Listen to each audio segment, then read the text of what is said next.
O podcast que você ouve agora é uma produção da Central 3. Cristo Redentor, braços abertos sobre a Guanabara.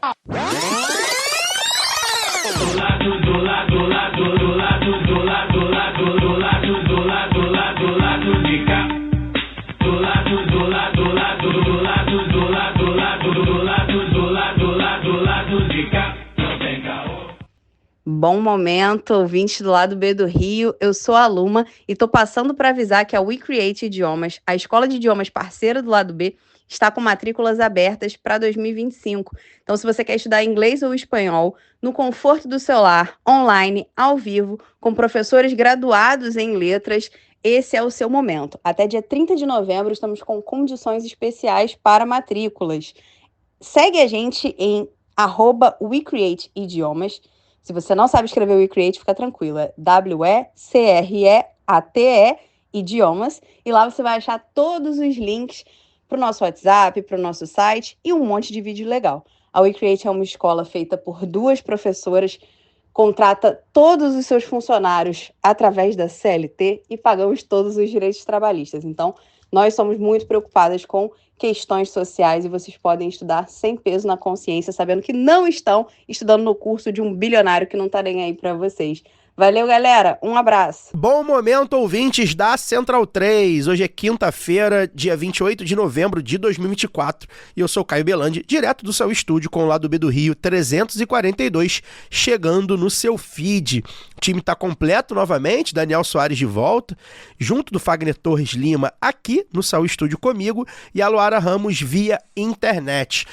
Hoje a gente vai dividir o programa em 2 partes. No caô da semana, a gente vai abordar aí o tal dos o pacote de medidas fiscais aí e tributárias do governo Lula 3, que foi anunciado ontem pelo ministro da Fazenda, Fernando Haddad. Mas antes, a gente vai falar com o João Gabriel Prates, advogado, professor universitário, gestor público e eleito neste ano vereador pelo PT no município de Teófilo Otoni, no Vale do Mucuri, em Minas Gerais. Conversaremos com o João, um tema que a gente tem falado bastante nos últimos tempos, principalmente aí agora com a eleição municipal, né, que rolou, que é como a esquerda pode e deve atuar nos territórios e municípios. João, bem-vindo, obrigado por aceitar o convite aí para bater esse papo com a gente, boa noite. Boa noite, Caio, Fagner, Daniel, Luara, é um prazer muito grande estar aqui com vocês, saudar de forma especial aí toda a nossa audiência. Eu inclusive, ainda bem que hoje a nossa gravação é só em áudio, que eu não tenho nem roupa para esse momento, porque eu sou um ouvinte assíduo do lado B e eu tô muito honrado de estar hoje do outro lado do áudio, né? E ajudando a construir aqui essas reflexões. Só para deixar um abraço muito rápido aqui para todo mundo aqui de Teófilo Otoni, do nosso Vale do Mucuri que está nos ouvindo. A nossa relação com o podcast é um pouquinho diferente da capital, Caio e demais, porque na capital o deslocamento urbano leva muito tempo, né? Então você geralmente ouve o podcast na cidade. E a nossa relação com o podcast aqui é no deslocamento interurbano. Então quando você viaja, você coloca o podcast para ouvir. E seguramente a minha memória do celular vai embora quando eu faço uma viagem que eu atualizo todos os episódios do lado B. Eu tenho certeza que vai ser uma prosa muito boa e obrigado pelo convite, viu? Legal, um prazer estar falando com você e saber, né, que a gente gosta bastante de trazer aqui como convidados pessoas que ouvem a gente também. Aqui na bancada também todo mundo viaja, todo mundo ouve bastante podcast, o pessoal tem bastante milha acumulada. Né, Luara? Boa noite. Opa, boa noite. Eu que estou falando direto de Buenos Aires, né? Quem me acompanha no Instagram tá vendo. Comendo uma acarajé aí direto de Buenos Aires. Comendo uma acarajé aqui, uma acarajé na parrilha. Acarajé. O acarajé. Muito bom, Daniel. É isso. Quando eu falei que ia fazer uma viagem, todo mundo tinha certeza, né? Que eu ia para Buenos Aires. Quem me dera ter esse otimismo que vocês todos colocaram no Clube Atlético Mineiro. Eu, apesar de otimista na política, o futebol me faz pessimista porque eu sou atleticano. Então, quando eu combinei essa viagem, eu vim pra assistir o show da Bethânia e Caetano, cara. Então não vai ser no Monumental de Núñez, vai ser na Fonte Nova que eu vou. E eu não tava ligada, eu acho que nem tinha datas ainda quando começou o negócio. Então estou em Salvador neste momento. Vou assistir daqui, já avisei pai do Daniel que sábado vai ser um dia ele vai me conhecer de uma forma diferente, que ele conhece até agora. Não, mas pra estar perdoado fica aí desde minha já. saudação inicial pra... foi aí uma saudação inicial pra pessoa, porque eu coloquei lá e teve gente que, gente, eu não sei como é que estão as aulas de geografia de vocês, mas teve gente que não entendeu, que eu postei foto do farol da Barra, do pôr do sol na Barra, e o pessoal, uai. Mas deixar aí já meu boa noite a todo mundo que está nos ouvindo e também ao João Gabriel, porque a gente se segue, se fala, mas a gente nunca tinha se falado diretamente assim, né? Só nas redes sociais, né, João? Então, finalmente, o Lado B proporcionando também esse encontro, o Lado B de Minas, não só do Rio. É isso. A gente sempre expandindo as nossas fronteiras. Né, Fagner? Boa noite. Boa noite. Luara, você pode ficar tranquila, tá? Que se depender de nós... O Lado B é galo. O hino do Clube Atlético Mineiro já diz tudo. Nós somos do Clube Atlético Mineiro, o Lado B também. Inteiro, toda a bancada. Mas enfim... Lado B da Zica, olha aí, olha isso. Não, senhor, não, senhor. Defendendo a manutenção da Copa Libertadores dentro desse podcast. Jamais critiquei o grande atleta Hulk. E o bom goleiro Everson, que nunca fez cera na vida. Bom, gente, boa noite, bom dia, boa tarde. Valeu, João, pela participação. Daniel, Caio, agradecer todo mundo. Não vou falar muito não, só quero deixar um recado aqui rapidinho. Deixar logo um abraço, cara, porque se eu esquecer de deixar esse abraço, vai dar merda aí com os nossos fãs. Rapaz, no sábado eu encontrei o cara que muito provavelmente é o maior fã do Lado B de toda a história. Nem eu gosto tanto do Lado B quanto ele gosta. O Carlitos. Tava no aniversário de um amigo e o Carlitos é um ouvinte desses fanáticos. Deve ter ouvido mais episódios que você. Muito provavelmente. Cara, com certeza gosta mais de mim do que eu mesmo. E de todos nós. Né? Porque eu cheguei no aniversário, o Carlitos, professor de geografia aqui do estado, do Rio. E, cara, o cara ficou a noite toda. Assim, cheguei no aniversário às 7 da noite, saí à meia-noite, ele ficou o tempo inteiro conversando sobre o Lado B. Impressionante, sabe todos os episódios, todos os convidados, sugeriu 500 nomes, falou que vai na cervejada quando tiver, falou que todo mundo tem que apoiar o Lado B, que ficou com medo do Lado B acabar. Enfim, Carlitos, cara, muito maneiro, achei muito maneiro o amor mesmo que ele tem pelo programa, assim. Nem eu acho que gosto tanto do Lado B quanto ele. E foi muito legal ouvir, porque esse tipo de coisa que dá força pra gente continuar, né? Porque, enfim, falar sobre as coisas que a gente fala, muitas vezes é muito difícil falar. E aí você ouvir alguém que se reconhece no que a gente está dizendo aqui, que se sente bem ouvir o que a gente está fazendo aqui, é reconfortante e é isso, dá força para que toda quinta-feira a gente venha gravar. E aí, além do Carlitos, eu queria mandar um abraço para outras duas figuras, 3 na verdade. É o Luiz Felipe Reis, que é sobrinho da Ana Cristina Ferrante Amorim, que é uma colega minha de trabalho. A Ana Cristina, por acaso, hoje a gente se encontrou no escritório e ela veio falar comigo que o Luiz Felipe Reis me segue o Lado B e também é ouvinte, fã.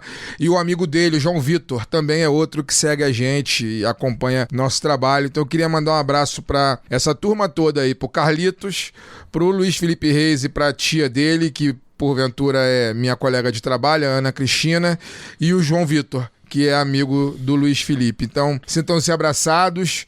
Quando tiver a cervejada, eu não sei se... Eu achei estranho a Ana Cristina falar do sobrinho dela, porque a Ana Cristina é jovem, assim. E sobrinho? Mas pois é, mas eu de toda maneira eu fiquei... Enfim, pra ouvir o Lado B, muito provavelmente ele já deve ter 18 anos. Então, quando tiver cervejada, vai ser avisado aí no ar. Se tiver menos, toma refrigerante. Se tiver menos, vai na cervejada, mas toma refrigerante ou então faz que nem eu. Bebe água com gás, limão e gelo. Nossos ambientes são seguros para menores. Normalmente, pelo menos. Dizem. Daniel, boa noite. Tá preparado com a voz? Hoje você vai gastar a sua voz aqui. O economista do povo vai ter que explicar muita coisa pra gente. Não fiz aquecimento ainda da voz, mas não tá de volta, né? Já que todo mundo mandou abraço antes, né? Geralmente é no final. Deixar um abraço aqui, que no último final de semana eu estive em Recife. Mandar um abraço pro... Tava viajando, Daniel? Tá, por isso que eu faltei o programa. Que coisa, cara. Tá sempre alguém viajando. Alô, Tan, alô, Gol. Se Latam. quiserem, agora é Latam. Mas eu voltei Se já. quiser um patrocínio aí... Mas vai mandar te- abraço aqui pra Amanda Gabriel e o Gustavo Pessoa, que nos receberam muito gentilmente na casa deles, mais uma vez, são ouvintes.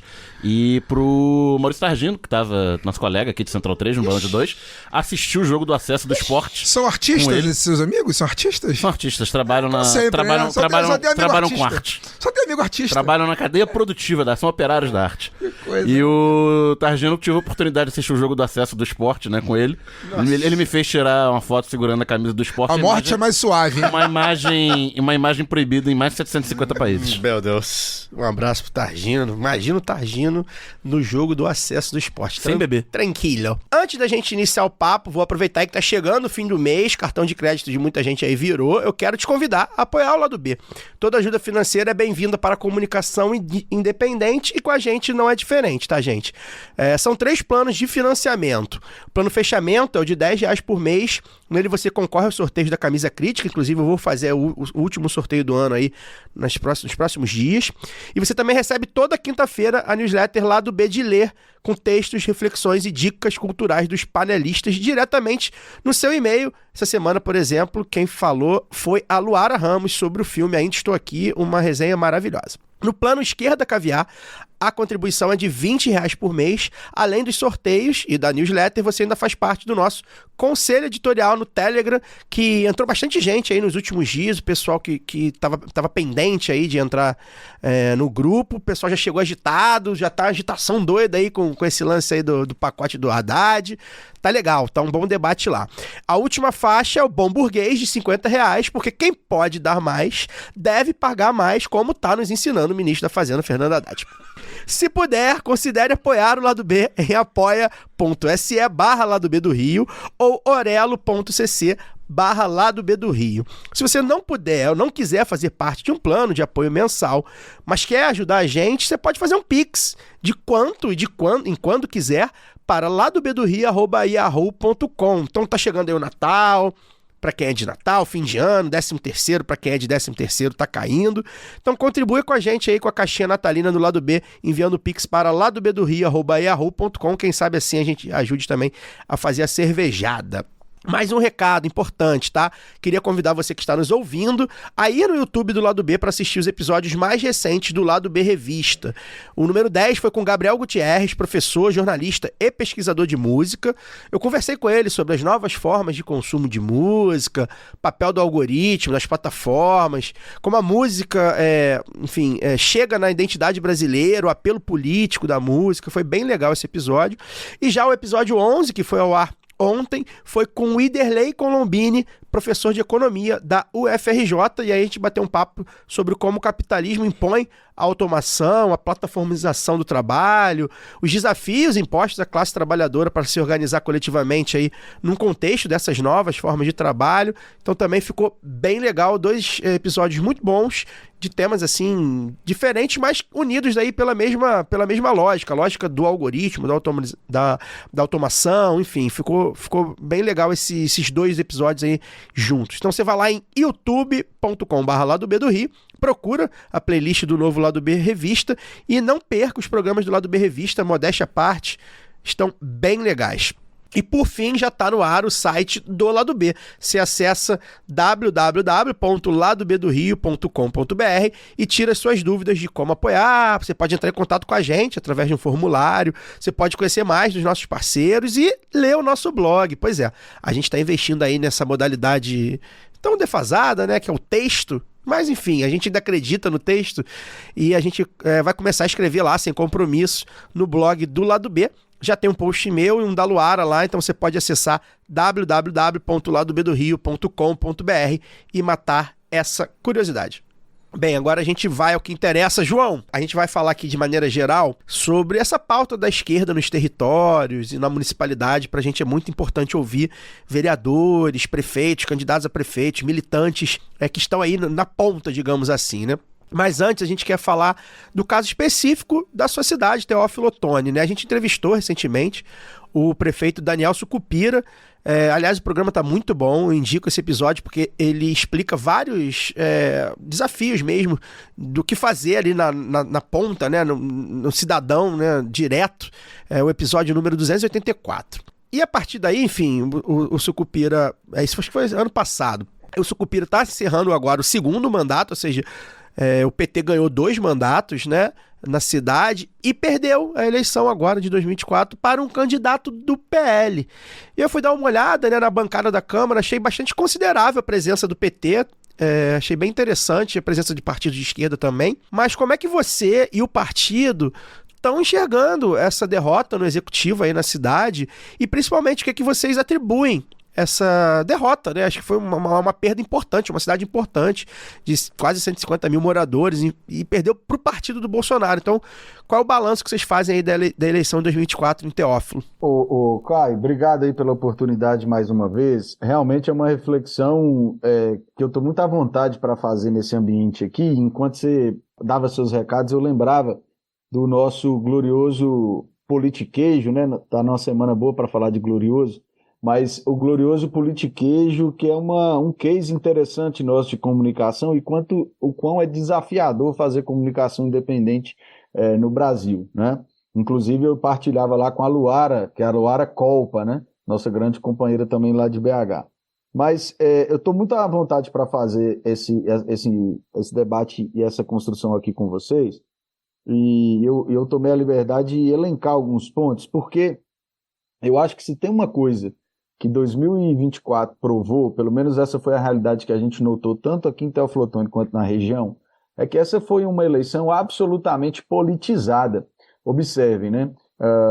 Quem assistiu aí ao episódio 284, não é isso? Você falou com o Daniel, que foi prefeito, ele falou de muita coisa que eu até gostei da expressão que vocês usaram na época, que eu ouvi o programa, vocês falando da zeladoria, né? Ou seja, o prefeito que funciona quase como um síndico ali da cidade, cuidando das pautas estruturais, vamos dizer assim, garantir a mão de obra ali dos serviços públicos, a infraestrutura da cidade, etc. Só que eu acho que, de forma determinante, 2024 veio para mostrar que a população está absolutamente politizada. Não que isso seja bom ou ruim, eu não estou fazendo nenhum juízo de valor sobre o que seria essa politização. Mas as pessoas já têm posição definida, as pessoas já têm a opinião definida, já têm o voto definido. E você avançar sobre o voto indeciso tá ficando cada vez mais difícil, né? Eu acho que em 2024 a estratégia,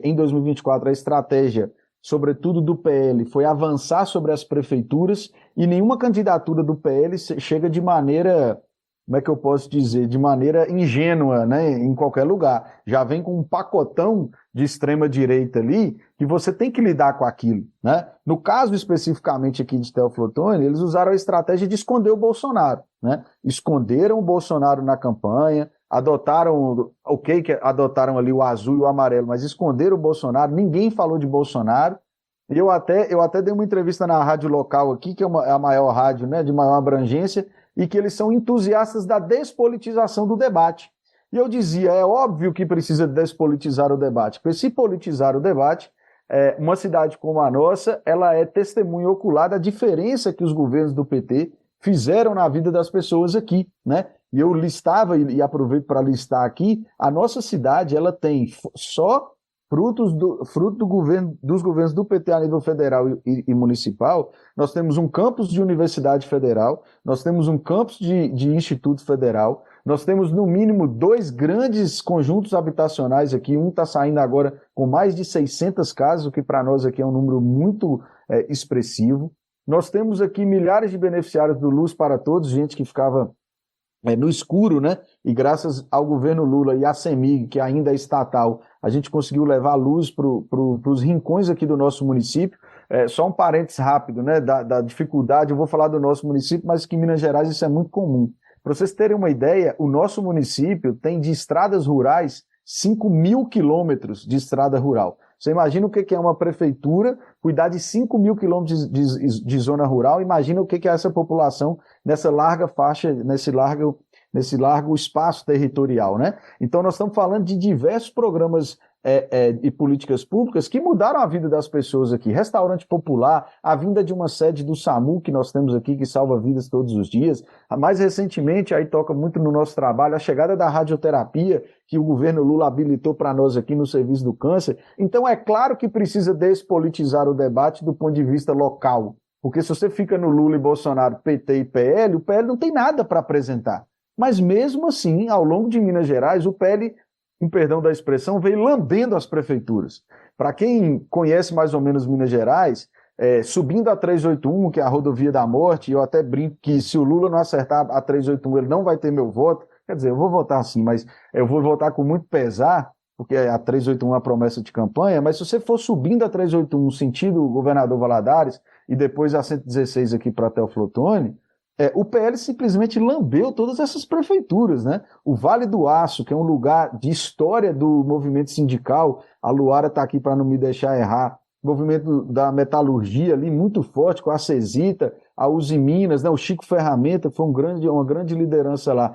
Todas as 3 cidades do Vale do Aço, o PL venceu. Seguindo o governador Valadares, né? O PL venceu lá também, com uma diferença que se você juntar o segundo e o terceiro colocado, não chega no primeiro, que é um coronel da polícia também na reserva. Aqui em Teoflotone, Caratinga. Então, assim, nós somos testemunhas oculares de que, eu até fiz uma thread no Twitter que rodou na época, que eu me pergunto, e aí eu transmito para vocês, chegou o fim da era dos serviços prestados, né? Assim, o serviço prestado já não serve mais para nada, porque aqui na cidade a gente simplesmente, para vocês terem uma ideia, quando o prefeito Daniel entrou em 2017, a cidade tinha 4 creches. Hoje, falta vaga e nós temos 18 creches.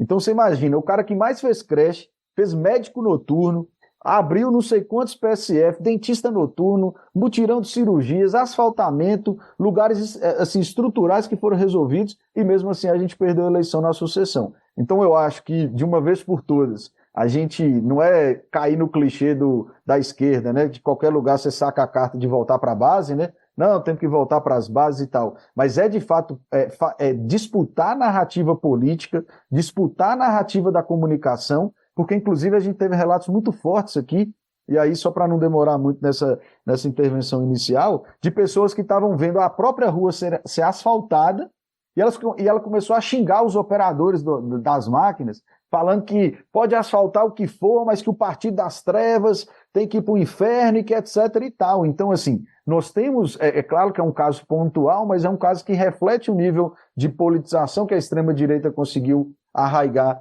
na sociedade. E aí, para finalizar, o caso especificamente de Teoflotone, eu tenho uma expressão, sem a megalomania dos recifenses, né, e tal, mas eu tenho uma expressão que diz que Teoflotone é a capital secreta do mundo, né? Tudo começa aqui. Então, antes do Tarcísio adotar aquela fake news ao vivo, nós aqui no primeiro turno já adotamos uma fake news por inteligência artificial. Usaram da voz do candidato do PT aqui, nosso companheiro Tarcirley, no dia da eleição, de manhã, de madrugada, ele desafiando Deus, né? Dizendo que nem Deus tiraria a eleição dele, e que a zona rural, como eu falei, a zona rural é muito grande e tem um peso nas eleições aqui, que a zona rural estava no bolso, que nem Deus tirava a eleição só daqui 4 anos. O que isso aconteceu? Bateu igual um furacão no eleitorado, né? Muita gente, inclusive do nosso campo, falou assim, olha, eu só votei no 13 porque eu não tinha ouvido o áudio. E é óbvio que é um áudio deepfake,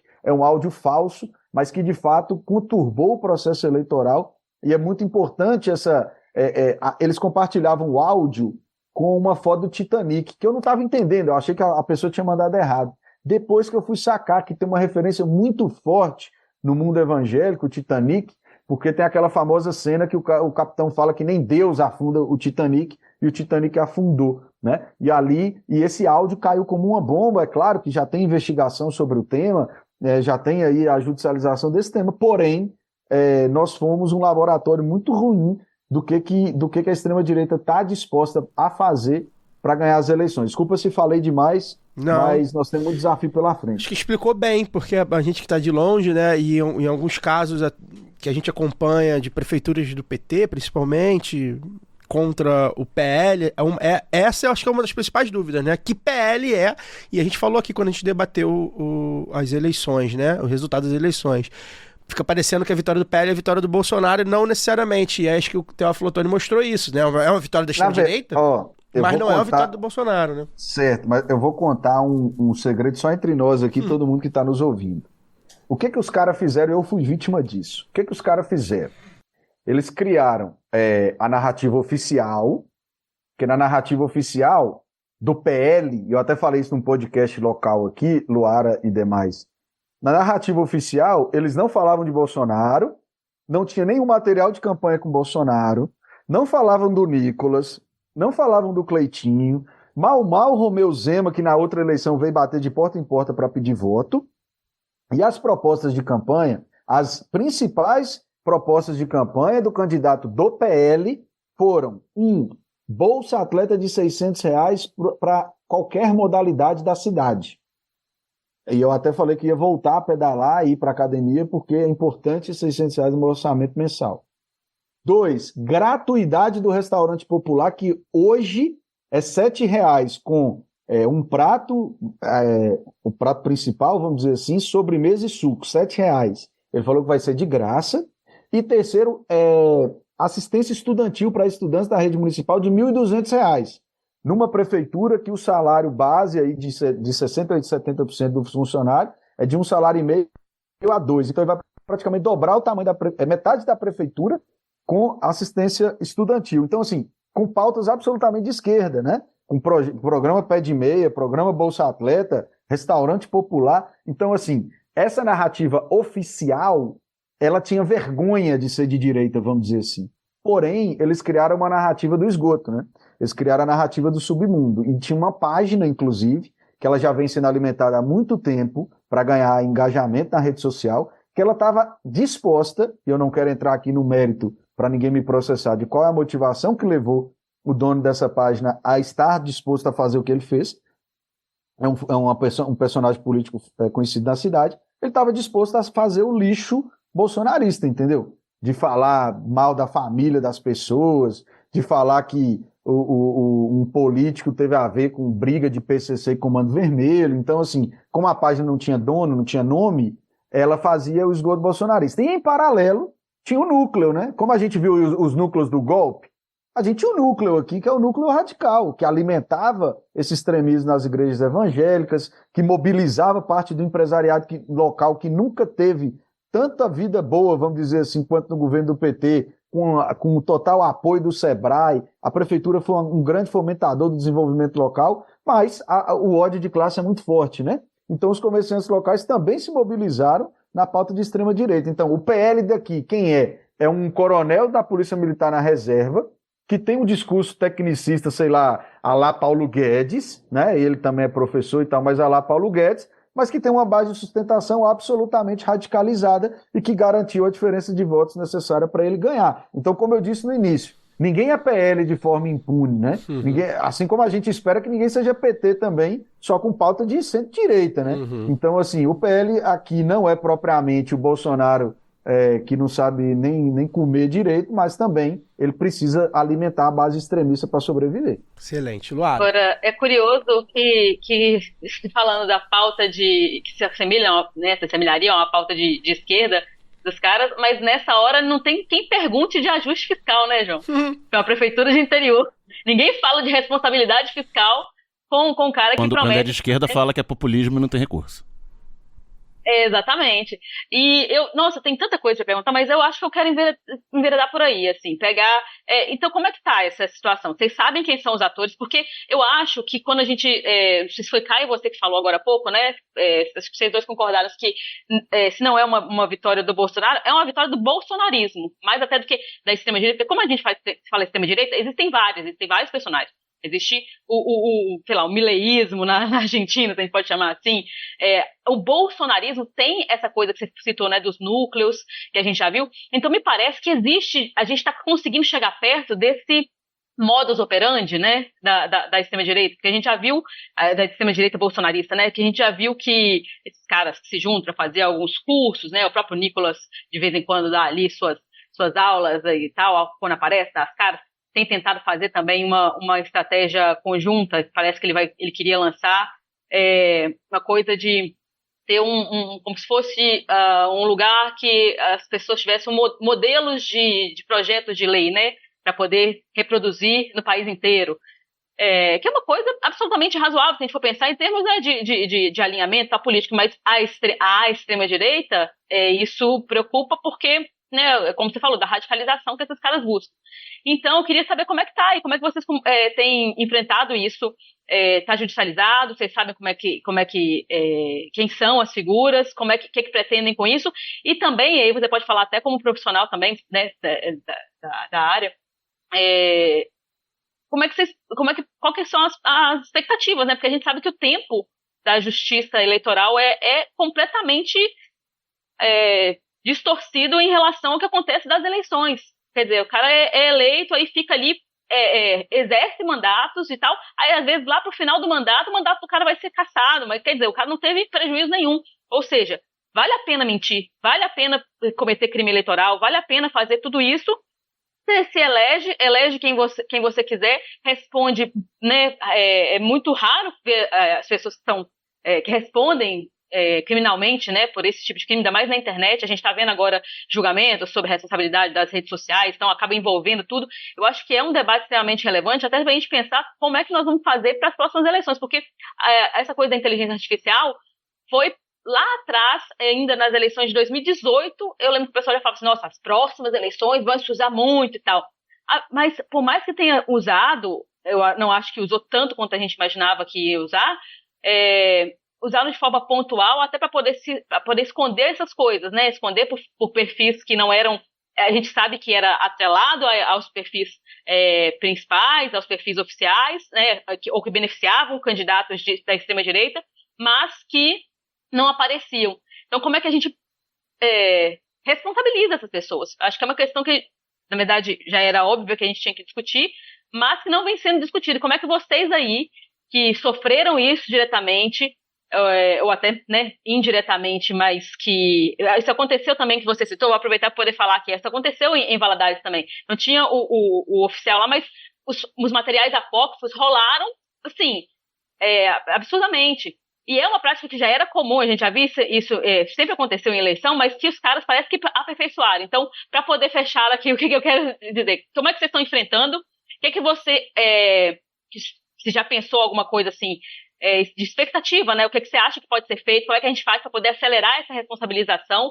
E aí, em termos de projeto de lei, de ir para cima, né? Porque a lei, na verdade, existe. O problema é como é que a gente pega esses caras a tempo deles tomarem prejuízo e não quem faz campanha direito. Acho que é esse o ponto.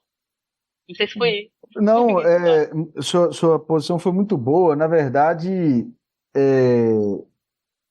eu ouvi aí o Caio falando do Ainda Estou Aqui. Vou fazer um gancho, porque na faculdade eu estudei sobre a ditadura, né? E, na verdade, eu fiz uma pequena biografia de um guerrilheiro aqui, enfim, conhecido da família, e aproveitei para falar sobre o direito à memória e à verdade. Onde que eu quero chegar? A minha obra, né, bibliográfica principal era O Tempo do Direito, né? O tempo do direito, ele é sempre diferente do tempo da vida, e ele é diferente, sobretudo, do tempo da política, que é um tempo muito mais acelerado, né? Para adotar uma postura cautelosa aqui, vou usar o jargão, né, jurídico, que eu não vou opinar sobre processos que ainda estão tramitando. Mas o fato é, a deepfake, ela alterou substancialmente o resultado das eleições, né? Ao longo das eleições aqui, vários vídeos foram produzidos. Só que quando o vídeo ele é muito jocoso, ele é muito engraçado e ele é de piada, fica nítido que aquilo é uma montagem, né? Fizeram alguns personagens, alguns candidatos dançando na frente da prefeitura. Tipo aquele meme famoso que tem do Trump e do Lula, né, dançando e tal, no L ponto, ou do Lula dançando no L ponto. Fizeram daquele. É óbvio que alguém pega aquilo ali, até pela movimentação dos bonecos, não tem como ser humano aquilo ali. Então você olha e fala, legal, tal, fizeram essa montagem. Agora, quando você ouve uma deepfake que tem muita convergência e espelha muito a realidade, fica difícil separar o que é real do que não é. E é aí que está o problema. Não sei, confesso assim, de coração, não sei se a justiça brasileira como um todo está pronta para receber esse tipo de caso, está pronta para enfrentar. eu fiquei já temeroso por 2026, que eu falei, gente, se eles estão fazendo isso aqui na prefeitura sem desmerecer nosso município, o que eles não vão fazer com Lula, né? Lula vai falar todas as atrocidades possíveis na mão de um deepfake. Então, não sei se a justiça está pronta para isso, mas o fato é que eu acho que está certo que são caminhos paralelos, a responsabilização é necessária até para as pessoas aprenderem a respeitar a democracia, enfim, mas a gente precisa muito investir em educação digital mesmo, né, para que as pessoas consigam minimamente aferir a veracidade de um conteúdo. Eu tive uma experiência, vou voltar de novo nessa contingência geográfica nossa, eu rodei muito a zona rural, né? Tem lugar aqui na nossa cidade que fica a 100 quilômetros do centro e ainda é pertencente ao nosso município e tem urna eleitoral. E eu fui lá, né? Quando você chega lá, as pessoas têm Wi-Fi. Então, assim, é no meio do nada, é um lugar longe, é assim, é linda a paisagem, mas não tem nada, quilômetros e quilômetros de nada, né? E as pessoas têm Wi-Fi, as pessoas são impactadas positiva e negativamente pela internet. Então, quando a gente muitas vezes faz o debate de que no interior ainda há muita questão analógica, de zeladoria, é verdade. Agora, eu até brinco, eu falo, gente, é impossível, porque a gente asfalta a rua uma vez, então fica uma semana as máquinas lá. A internet, o cara fica o dia inteiro, todos os dias da vida dele ouvindo a internet. Então, assim, parece clichê, mas não tem como fugir. Se a gente quer avançar com pautas populares e projetos populares, não tem como a gente abrir mão dessa educação digital, seja, né, em que espectro for, para a gente conseguir pelo menos evitar o dano, não da produção, porque produzir eles vão produzir mesmo, de qual vai ser o impacto de chegada no eleitorado desse tipo de conteúdo. Ô, João, aproveitar para pegar só esse gancho seu que você falou aí, da coisa, né, da prefeitura tá lá, às vezes vai asfaltar uma rua. Também, que outras formas, né, do poder público, das prefeituras, enfim, governos, sejam locais, até federal também, de estarem presentes nesses territórios, né, seja com estrutura, seja com programas, porque muitas vezes, sei lá, você tem uma escola rural, mas você também vai ter outras, não vai ter outras instituições, talvez a outra instituição seja onde as pessoas congregam ali numa igreja e tal, mas não vai ter um campinho, ou então essa escola não vai ter um campinho que a galera vai jogar bola no fim de semana, entendeu? Que vai se encontrar, vai fazer vai ter um lugar para festa, um centro comunitário dessa região, que daí também fica muito difícil, porque aí as pessoas só se encontram naquele meio digital, no meio digital que o contato que elas conseguem, né, aquele contato de WhatsApp foi conseguido em lugares que não são atravessados ali por outros, né, debates, por exemplo, do coletivo, do poder público, do serviço prestado que você citou, né? É claro que vocês discutem muito isso aqui, eu gosto muito de ouvir quando esses temas vêm à tona aqui no lado B, sobre, de fato, às vezes a gente está até de mãos atadas, né? Na próxima semana, eu inclusive estarei lá no seminário do PT, em Brasília, e o Felipe Neto é um dos painelistas, né? Inclusive perto ali do Lula na programação.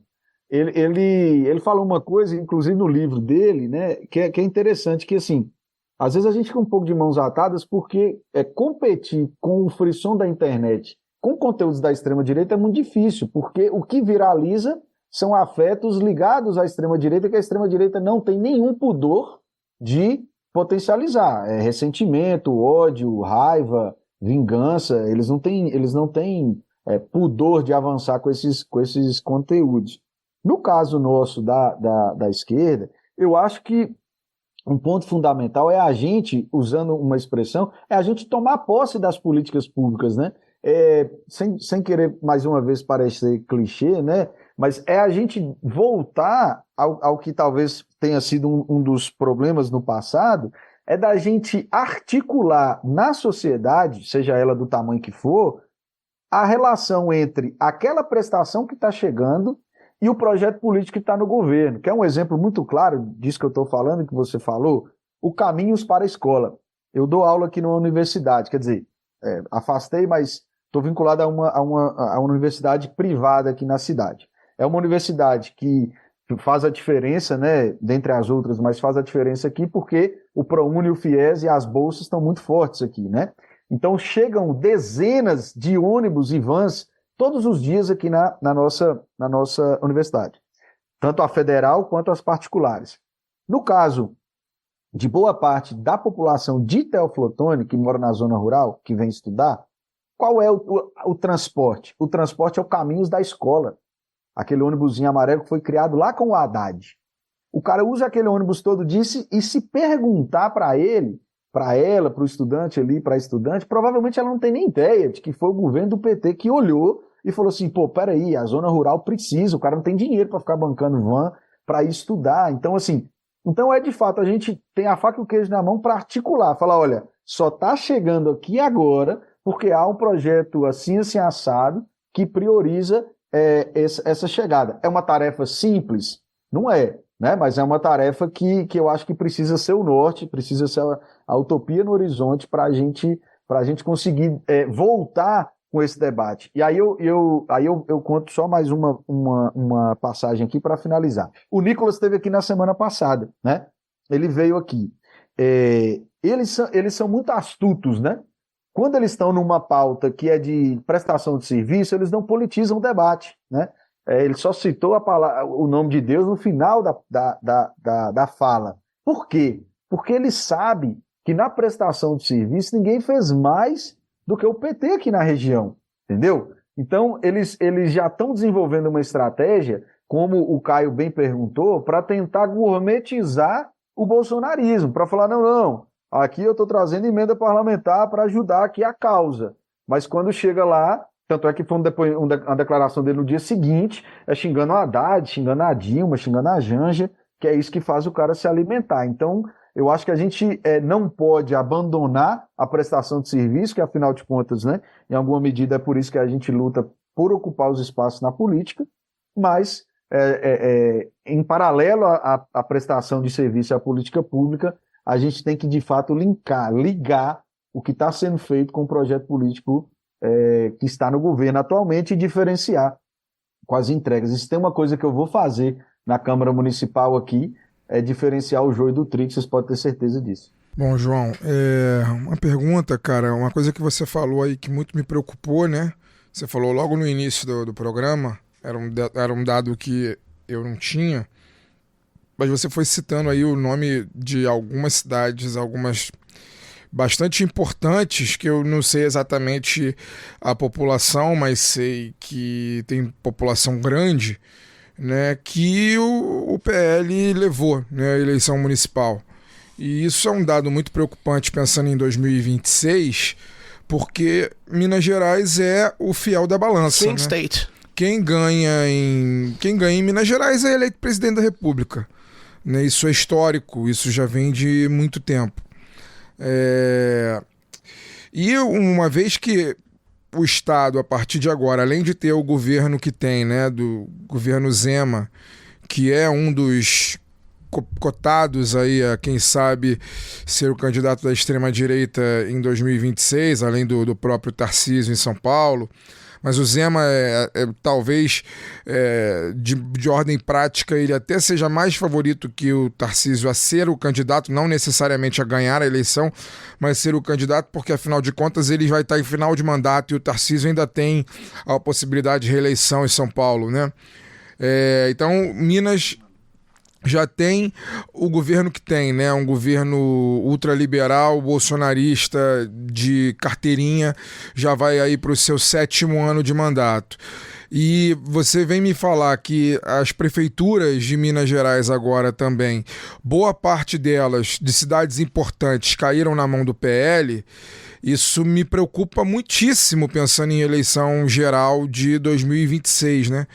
E você, como uma liderança política, embora jovem ainda, né, mas agora já com cargo de vereança na cidade de Teófilo Otoni, que é uma dessas cidades importantes a que você se refere, eu também, eu queria que você falasse um pouco sobre as estratégias que, na sua visão, você imagina que o partido deve ter visando a reeleição, né? A gente não sabe se é a reeleição do presidente Lula ou se é a eleição do candidato dele, enfim, a gente não sabe ainda. Eu particularmente acho que enquanto o Lula tiver saúde e sanidade, ele vai querer ser candidato, porque eu não consigo imaginar o presidente Lula bom da cabeça e bom da saúde do corpo em casa, né, sem ter a caneta na mão. Eu acho que enquanto ele tiver saúde e sanidade, ele vai querer ter a caneta na mão dele.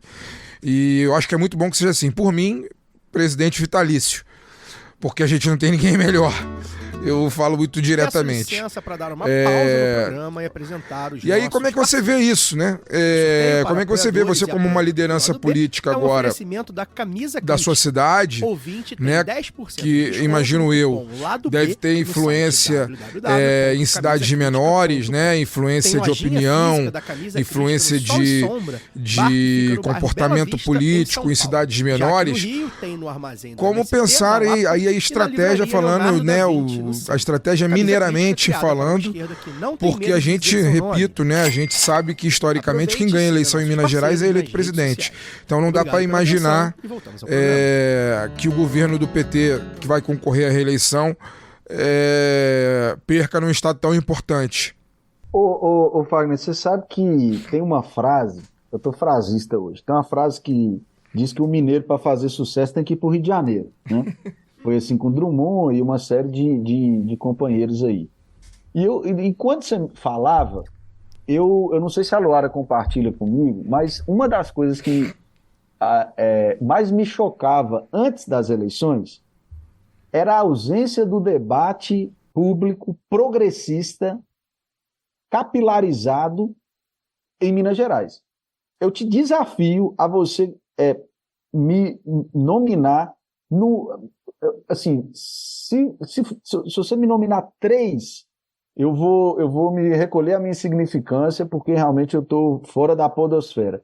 A gente não tem 3 podcasts progressistas em Minas Gerais. Eu estou falando podcast porque é onde você avança mais na comunicação de forma independente, né, que é mais barato de fazer, né, do que televisão e etc. Isso dá muito tom do que é Minas Gerais hoje, do ponto de vista da esquerda, né? A iniciativa que a gente teve no Politiquejo, até, desculpa o jabá não pago aqui, mas o @Politiquejo, quem quiser lá baita seguir, nome, hein? Baita nome. Inclusive, é um déficit que eu tenho com minha equipe de não ter registrado em INPI ainda, mas a gente demorou muito a chegar nesse nome. O Politiquejo e o @João Gabriel Prates, né, que é o meu lá do Instagram, tudo junto sem acento.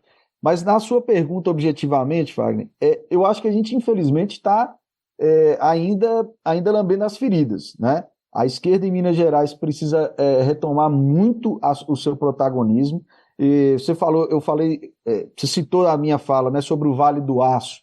O Vale do Aço, se você buscar os dados oficiais, são 4 municípios, né, que é Ipatinga, Timóteo, Coronel Fabriciano e Santana do Paraíso, mas tem um colar metropolitano ali de 24 municípios, né, totalizando 28 oficialmente, tem uns que dão até mais municípios. Pra você ter ideia, teve eleição municipal naquela época, em 2000, no começo dos anos 2000, que eram 28 municípios, o PT ganhava em 24, né? Pelo movimento sindical fortalecido, era um mundo do trabalho diferente, porque se você, e a Luara está aqui para me corrigir se eu errar, se você não fosse o trabalhador da fábrica, você tinha alguém da família que trabalhava. Então todo mundo conhecia a pauta trabalhista, né? Então seu pai trabalhava na Cesita, seu tio trabalhava na Uzi Minas, enfim, morava em Fabriciano, trabalhava no outro lugar, na Emalto, enfim, lá em Timóteo, etc. Onde que eu quero chegar, né? Minas Gerais tem pautas muito diversas. A pauta da esquerda em Belo Horizonte, eu brinco, você não consegue encaixar aqui no interior nunca, mas eu acho que, sobretudo, o PT precisa reformular a forma como ele tem observado as bases e trabalhado essa correlação de forças. Não concordo com algumas análises que são feitas, que a gente já tem que, de antemão, abraçar a direita e a centro-direita. Não vejo como a saída inicial. Acho que a gente precisa demais conversar sobre quais os termos dessa aliança, porque é muito fácil, né? Chegar no final da eleição, como foi em Belo Horizonte, falar assim, o PT teve 4%, eu falei que tinha que abraçar, eu falei que tinha que abraçar o FUAD desde o início. É muito fácil falar agora, né? Mas a gente tem que ir para a disputa, minimamente, né? No caso do governador, basta ver o que foi 2022. 2022 a gente fez uma composição que a gente aceitou, vamos dizer assim, não ter candidatura própria, fomos a vice, e o Romeu Zema foi eleito no primeiro turno. Então o PT saiu menor do menor ainda na posição 2022. Hoje o PT no governo Lula, um PT de Minas que já teve 6 ministros, observa, o PT de Minas já teve 6 ministros no governo Lula, hoje a gente tem um ministro, Minas Gerais tem um ministro que é do PSD, que é o Alexandre Silveira. Então eu acho que nós temos, sim, uma vocação muito forte e uma história muito grande com o PT, mas e mais do que isso, né? O próprio Romeu Zema já tem um desgaste gigante junto à sociedade, notadamente com os servidores públicos, né? Que são determinantes para a eleição em Minas Gerais, os policiais que ele não cumpriu os acordos, os professores que ele não deu aumento e ainda não cumpriu os acordos. Então, o problema é que a gente ainda tem, e eu acho que o mundo hoje tecnológico ele faz com que a forma como a gente enxergue o tempo mude um pouco, mas Minas Gerais ainda tem muita sombra do governo Pimentel, né? Que as pessoas falam, não, que o Pimentel foi muito ruim, então não tem como o PT se viabilizar. Pô, bicho, mas o cara saiu do governo, tem 8 anos, o governo federal é do PT, nós temos um monte de prefeitura, a prefeita mais votada, reeleita, no primeiro turno foi a Marília Campos, nós temos Juiz de Fora, que é do PT, né? Então, assim, nós temos um Nordeste de Minas que é eminentemente petista, apesar das pessoas, às vezes, não serem filiadas ao PT, mas todo mundo vota no Lula. Então, que medo é esse que a gente tem de travar o debate público, né? Inclusive, quando você fala mineiramente, o Nicolas não reflete o que é o mineiro. A gente tem um medo danado de falar nossas posições, a gente... conversa assim, o cara chega numa gritaria, numa confusão, ele não tem a cara de Minas Gerais, não, ele é produto aí dos Estados Unidos, sei lá, esse cara. Então, assim, a gente não tem que ter medo de fazer o debate da política mineira, do orgulho que a gente tem das conquistas do PT, do que o PT já entregou para Minas Gerais, do que o PT já fez nos municípios, os grandes parlamentares que a gente tem hoje. Eu até cometi o equívoco aqui, né? Porque foi recente. Nós temos a ministra, né, Macaé Evaristo, sim, do PT de Minas Gerais, uma grande liderança que é lá de São Gonçalo do Pará, né, uma região central ali, centro-oeste de Minas. Então nós temos muito a fazer.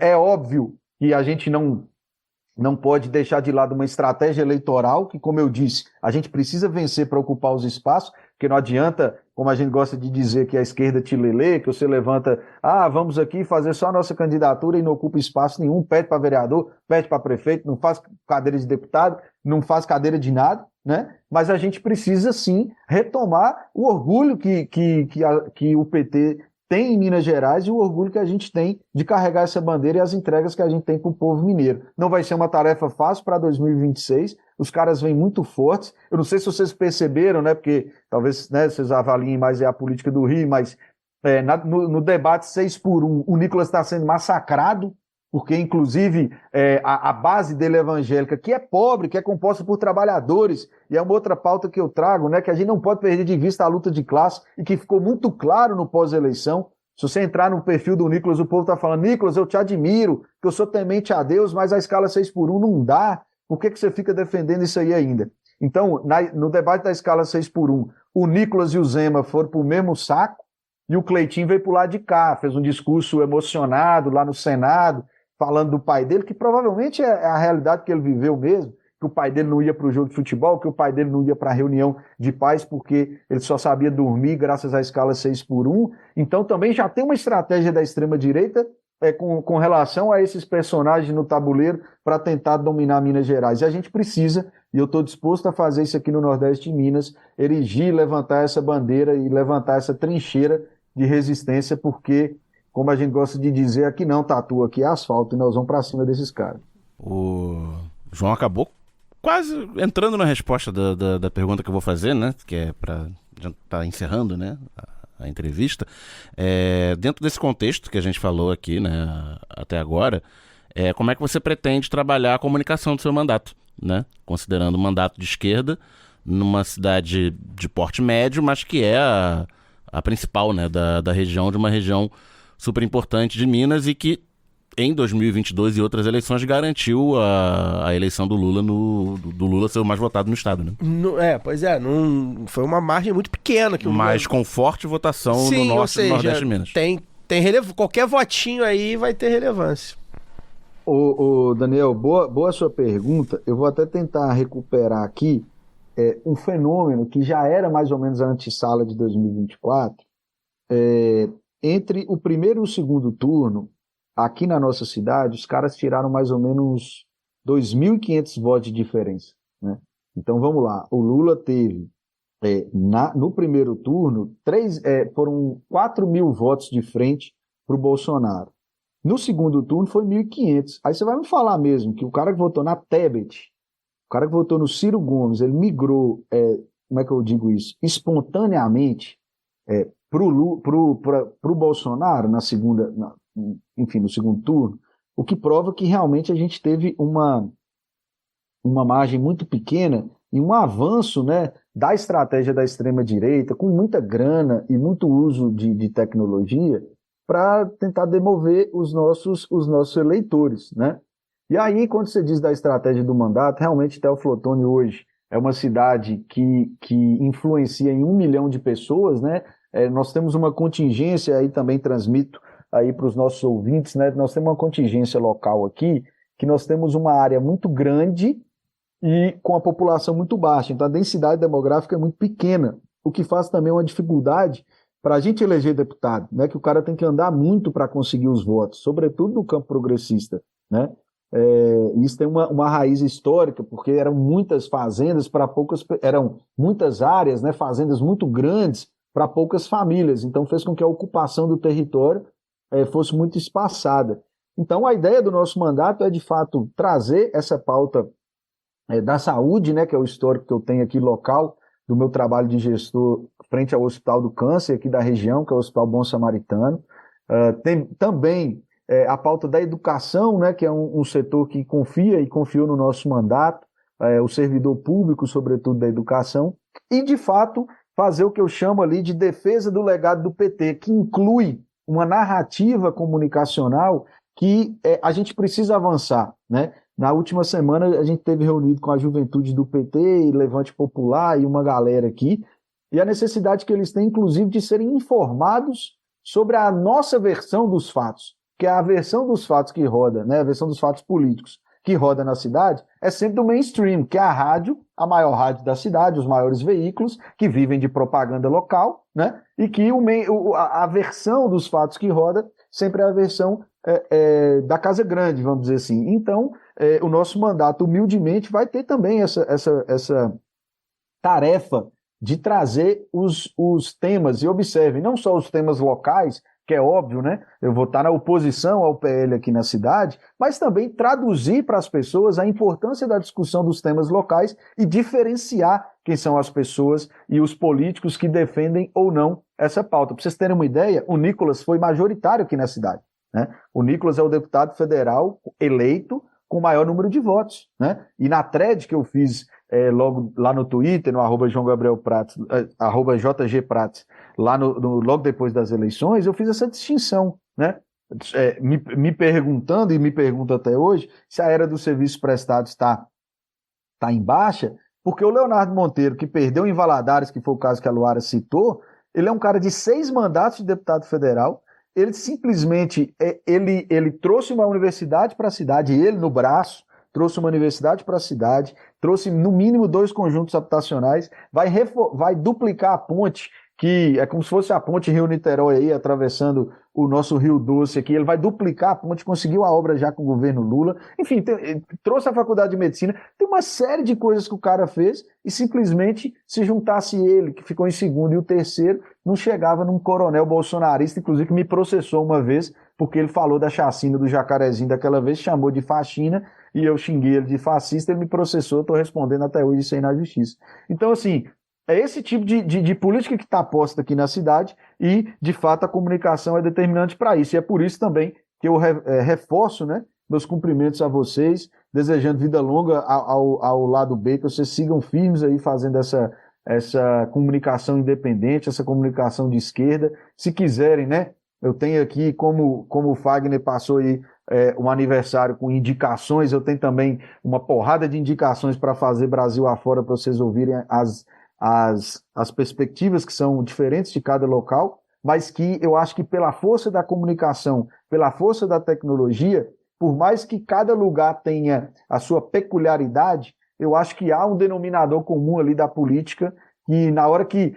É impressionante, assim, eu chegava para pedir um voto, me apresentando com um serviço prestado, a pessoa perguntava o que eu achava de banheiro unissex. Eu passei por isso na campanha, né? Então há um denominador comum de pautas políticas que atravessam o Brasil todo, mas vocês estão de parabéns por dar espaço e ouvir as contingências locais. Eu estou muito honrado de estar aqui. Ô João, só para a gente finalizar, como é que ficou a composição da Câmara de Teófilo Otoni? Vai ficar difícil para o prefeito do PL governar ou ele tem maioria? Ô Fagner, foi bom você me lembrar, porque foi a hora que o Caio falou da composição.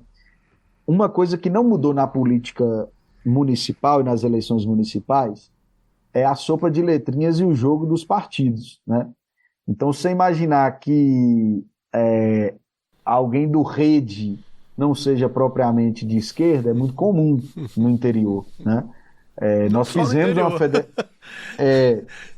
nós fizemos uma federação aqui que o nosso, assim, nós temos, eu tô até cuidando das palavras porque ele é meu companheiro de bancada agora, mas assim, nós fizemos 4 do PT e um do PCdoB. O do PCdoB não é propriamente o maior bolchevique da parada. Então, assim, nós temos uma dificuldade de composição, sobretudo na lógica que a gente via, por exemplo, com o Bolsonaro e o Arthur Lira, do Toma Lá da Cá. Você imagina isso numa cidade feita a nossa, que um vereador, por exemplo, de zona rural, ele se elege patrolando uma estrada. Se ele era da base de um prefeito e ele for oposição da outra e não tiver a máquina para patrolar aquela estrada, dificilmente ele tem sobrevida na política. Ele vai voltar a ser uma liderança local, mas sem a entrega da prefeitura. Então, assim, é muito difícil, né? Não ter o mínimo de habilidade um prefeito no interior não conseguir governar. Agora, nós temos sim, aí inclusive é uma pauta que eu levo para a candidatura à presidência da Câmara que está posta.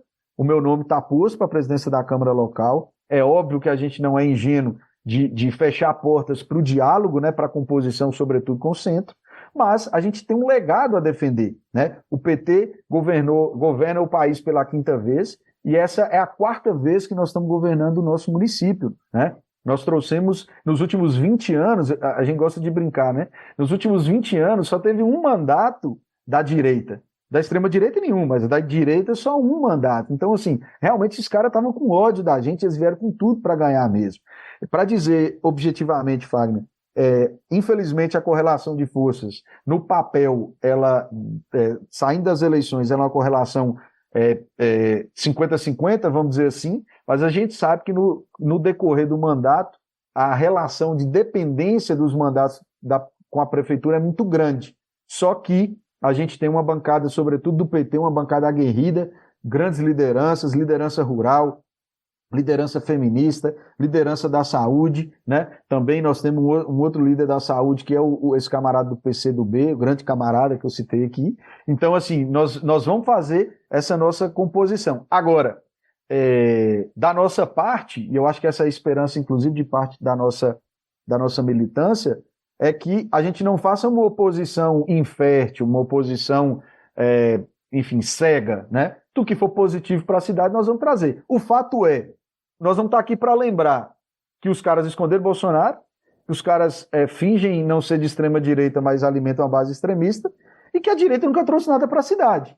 Se a direita trouxer, muito bem, nós estamos aqui para aplaudir, mas a história não nos permite ser muito otimistas quanto a isso, né? Então é por isso que nós vamos ter que levantar essa trincheira lá até em coerência com tudo que a gente defende aqui. Perfeito, João. Obrigado pela presença. Acho que consegue dar para nossa audiência e para a gente também que está debatendo política aqui um outro viés, né? Claro que o Brasil, os interiores do Brasil, eles não são iguais, pelo contrário, né? Mas a gente, quando fala da política do lado B da capital, de uma capital como o Rio de Janeiro, principalmente, é muito diferente quando a gente está tratando dos assuntos de uma cidade do interior, ainda que uma cidade grande, cidade média, de bom porte, mas é bom a gente ouvir também, porque tem algumas coisas que se assemelham, né? sem dúvida nenhuma. Essa dependência com as prefeituras, por exemplo, se assemelha. O Rio de Janeiro está passando por isso, por exemplo, agora, mas de toda forma é bom a gente ouvir e quem está ali, né, nesse meio, na ponta, né, como a gente está brincando aí, que é o cargo político que fala diretamente com a pessoa, né, com o cidadão, com a classe trabalhadora. Então é importante a gente ouvir, principalmente considerando ser uma cidade de médio porte, do interior e tal. Então pra gente, acho que foi muito legal, acho que a nossa audiência gostou bastante. E você tem meu contato agora, você pode ficar à vontade aí para divulgar suas pautas, enfim, a gente vai acompanhar o seu mandato com atenção. Uma das coisas que a gente debate também, né, sobre renovação da esquerda e tal, fica parecendo que a esquerda, principalmente o PT, um monte de velho, enfim, debatendo, não é assim. A gente vê a juventude em vários lugares, a gente trouxe gente jovem aqui da esquerda no Rio, a gente vê a juventude em outros lugares e no interior também tá rolando, então a gente tá acompanhando de perto.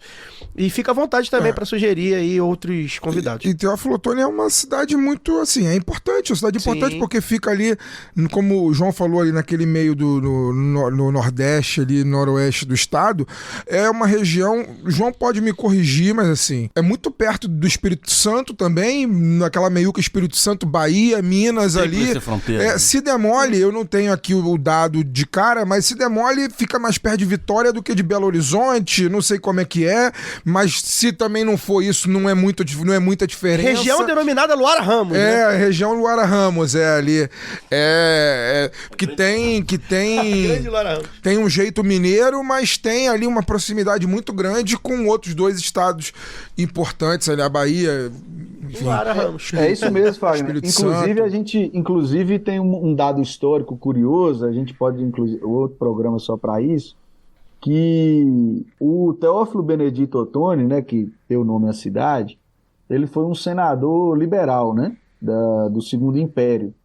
E ele participou da revolta lá de Santa Luzia, né, que era uma revolta já, aquelas revoltas anti-Segundo Império e tal.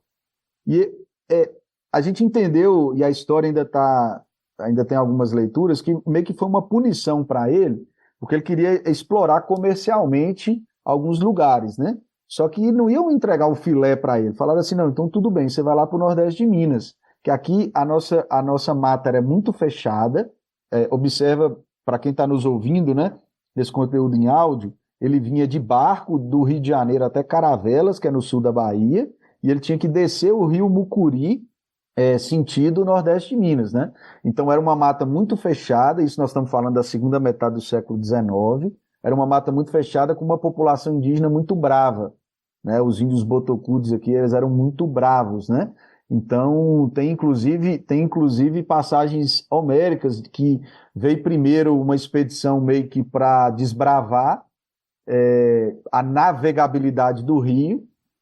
Eles achavam que era totalmente navegável, com 2 dias de viagem o cara bateu de frente com a cachoeira no rio, né? E aí ele toma ele flechada dos indígenas. Ele voltou para o Rio de Janeiro falando que era ótimo, que dava para chegar até o final, que era sossegado, e o Teófilo veio e encontrou aquele monte de adversidade. Mas onde que eu quero chegar? Existia no início a província de Santa Cruz, né? Que era ali essa meiuca, como vocês disseram, que era o norte do Espírito Santo, o extremo sul da Bahia e o nordeste de Minas Gerais. E reza a lenda que na conformação do mapa, né, que é o mapa atual, Minas Gerais perdeu o mar ali, né? Então, e até um ressentimento que a gente tem. Imagina se a gente tivesse acesso ao mar, aí acabou. A gente não era mais swing state, a gente era o state mesmo definitivo. Mas aqui a nossa cidade, ela em 2018, se você pegar um mapa, é muito forte isso, Fagner, Caio, Daniel e Luara.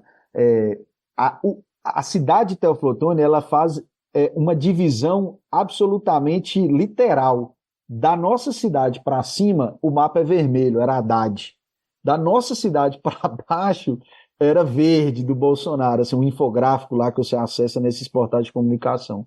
Então a nossa cidade é muito importante mesmo, não é à toa, e aí eu volto um pouco na resposta anterior para finalizar nosso papo sobre a esquerda em Minas Gerais. Os caras, a extrema-direita está com muita estratégia. Eles entenderam a importância de Teoflotone, eles entenderam a importância do Nordeste e Minas, eles entenderam a importância do Vale do Aço, né? E eles fazem uma estratégia para ganhar as eleições mesmo. É claro que nós não vamos compactuar com os métodos que eles usam, porque isso é o que nos diferencia na política, mas a gente precisa ter estratégia eleitoral e não ficar a reboque só de decisões. Eu gosto de brincar, né? Adoro, tenho muitos amigos, mas o PT de São Paulo não tem ideia onde é que fica Teoflotone. Lula sabe, que ele vinha dormir aqui, já dormiu aqui, inclusive fez comício no caminhão do seu Vavá aqui na cidade. Mas o resto não sabe, entendeu? Tem uma galera que não sabe por onde passa. Então as decisões partidárias têm que ser um pouco mais plurais, um pouco mais construídas democraticamente, para que a gente possa estrategicamente avançar e retomar os postos que a gente sempre ocupou na política brasileira.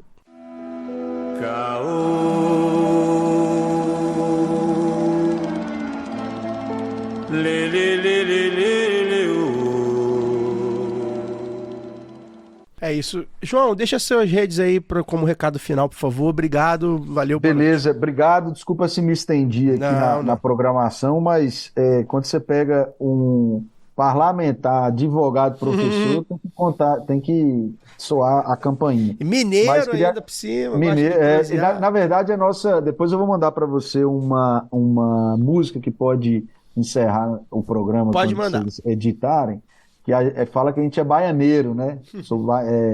É o Vale do Mucuri. Em julho ou janeiro, estou chegando por aí, que é a nossa sina.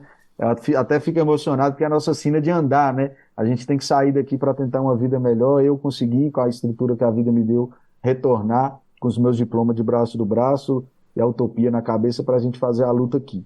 Mas, enfim, eu queria deixar meu abraço, meu agradecimento mesmo, mais uma vez parabenizar vocês pelo trabalho, dizer para os ouvintes aí que é muito importante, toda vez que você reclamar que o episódio está sendo interrompido porque está pedindo apoio cultural, não reclama não, porque é muito difícil de fazer, e eu sei bem do que é isso, então vocês estão de parabéns aí pelo trabalho. Luara, nossa grande companheira aí, bom jogo aí no sábado, não sei quando esse episódio vai ao ar, boa sorte para o Atlético e para o Botafogo. Eu vou torcer para que tenha ambulância do SAMU espalhada aí pelo Brasil, porque o coração da galera não vai aguentar. Mas queria deixar também um abraço especial aqui para a Teoflotone, para o nosso Nordeste de Minas Gerais, Vale do Mucuri, Vale de Jequitinhonha, dizer que nós somos um povo absolutamente fantástico, hospitaleiro, trabalhador, honesto e que merece todo o respeito do mundo e todo o reconhecimento, como a Constituição diz, que tem lugares que são desiguais, então a gente tem que ser tratado desigualmente, com mais investimento, com mais política pública e com mais política séria, né? Para tentar amenizar a desigualdade social aqui. Meu arroba é o João Gabriel Prates, no Instagram e no Facebook, João Gabriel Prates, tudo junto, sem acento. E lá no Twitter, né? Agora que fala, né? No Twitter, no X, eu ainda não acostumei com o X, mas é o Twitter, nós somos o JG Prates, arroba JG Prates. Se até o presidente Lula, o perfil dele me segue, porque você não vai me seguir, não é mesmo? Então, obrigado, nós estamos juntos e vamos firme pra luta, pessoal. Valeu, obrigado. Agora o Cesarotti vai soltar a vinheta do Caô da Semana aí pra gente falar mal, ou falar bem, talvez, do Fernando Haddad. Caô. Lê, lê, lê, lê, lê, lê, O ministro da Fazenda, Fernando Haddad, anunciou ontem em rede nacional um pacote fiscal buscando o equilíbrio das contas do governo. Entre as medidas chamaram a atenção a isenção de imposto de renda para quem recebe até R$5 mil por mês, uma promessa de campanha do Lula. Segundo cálculos da Associação Nacional de Auditores Fiscais da Receita Federal, a medida beneficiaria 36 milhões de pessoas, ou quase 80% dos 46 milhões que declaram anualmente. Em contrapartida, o pacote inclui aumentar o percentual para quem recebe mais de R$50 mil por mês. Outra medida a ser destacada é a limitação do reajuste do salário mínimo, que continuaria a ser superior à inflação, mas com um limite de 2,5% ao ano, acima do índice inflacionário, nos termos aí do arcabouço fiscal. Também houve o anúncio de diminuição do teto para o abono salarial, que será disponível a quem recebe até R$ 2.640, ante R$ 2.824 do modelo atual. E, dentre esses anúncios, ainda também tem a pretensão de mexer nos chamados super salário dos servidores públicos, né, que com aqueles penduricários fazem a remuneração ultrapassar o teto constitucional. E mudando alguns parâmetros para pensão e aposentadoria dos militares. Tem um destaque aqui, uma pegadinha que é interessante, que é bom destacar, que essas e outras medidas estão em 2 pacotes separados. O primeiro, que eles estão chamando de governo eficiente, fala dos gastos públicos e a Fazenda espera aprovar já para 2025. O segundo é o País Justo, que versa sobre essas medidas aí de justiça tributária, que deverá ser apresentado só ano que vem para ser aplicado só em 2026. E aí a gente pede um resuminho aí do nosso economista do povo, Daniel Soares. O que você achou desse pacote anunciado aí, Daniel? Como o Caio falou, são 2 coisas diferentes, né? Foi uma opção política de anunciar junto, porque não tem notícia positiva, né? Porque, quer dizer, tem até algumas, a gente vai falar, mas é majoritariamente notícia negativa, porque é cortar gasto é sempre, em geral, né? É notícia negativa, você tá... Só corta gasto da área social. Exatamente, você tá criando insatisfação com quem tem o gasto que ele beneficia cortado, enquanto que a reforma do imposto de renda, promessa de campanha, né, você tende dentro do que está proposto, você tende a agradar muito mais gente do que você vai desagradar. Quanto ao pacote, né, as notícias que a gente vê aí na grande mídia é de decepção, porque esperavam mais, mas inclusive o valor anunciado é parecido, né? Falava-se em 70 bilhões, anunciou-se um pacote de corte de 70 bilhões, mas acho que eles queriam mais maldades, né? Que tinha que cortar da educação, acho que tinha que cortar da saúde, da assistência social, e esses cortes não vieram por causa de uma certa decepção nessa galera. A cota de maldade, a gente estava até falando, né? Que é dos 70 bilhões previstos, 2 são com essa limitação de aumento do salário mínimo. Algumas manchetes fazem entender até que diminuiria, né? As pessoas vão deixar de ganhar R$6 e tal. Aí explicando, né? Existe uma política de aumento do salário mínimo que funcionou ao longo dos governos petistas, que não foi respeitada ao longo dos governos de direita que tivemos aí pós-golpe contra a Dilma, que é de você somar o índice de inflação ao consumidor, o IPCA, registrado no ano anterior, com uma média do crescimento do PIB. E qual é a lógica disso, né? Que o crescimento do PIB é o crescimento médio da produtividade da sociedade, né? Do país. Então o salário mínimo deveria refletir esse crescimento da propriedade, esse crescimento da produtividade. Então essa média do PIB é sempre um aumento real acima do IPCA. Isso permitiu aumentos, esse aumento que a gente tanto fala, né? Substanciais do salário mínimo ao longo dos 2 primeiros governos Lula, do governo Dilma, e essa regra não foi respeitada. No governo Temer, o salário mínimo ficou quase no 0 a 0 em termos reais, e no governo Bolsonaro ele perdeu o valor real em cerca de quase 2%. E frente à cesta básica chegou a bater 20% de desvalorização de poder de compra frente à cesta básica. O Lula 3 retoma essa regra, né? Aumenta no seu primeiro ano de forma real, acima da inflação, nos seus 2 primeiros anos. E o que foi criado agora é uma limitação, né? Um teto para esse aumento de 2,5% real. É ruim, eu não acho necessário, aliás, eu não acho necessário que houvesse corte, mas a gente está com pouco tempo hoje para entrar nesse mérito, mas já que houve corte, né? Eu acho que o efeito negativo excede o efeito supostamente positivo. E a outra maldade do pacote, a outra cota de maldade é a diminuição do limite para obter o BPC, né? O benefício continuado, que é uma espécie de previdência para quem não pagou previdência, né? Tanto para maiores de 65 anos quanto para pessoas que são portadoras de condições que as tornam incapazes de trabalhar, de gerar renda pelo trabalho.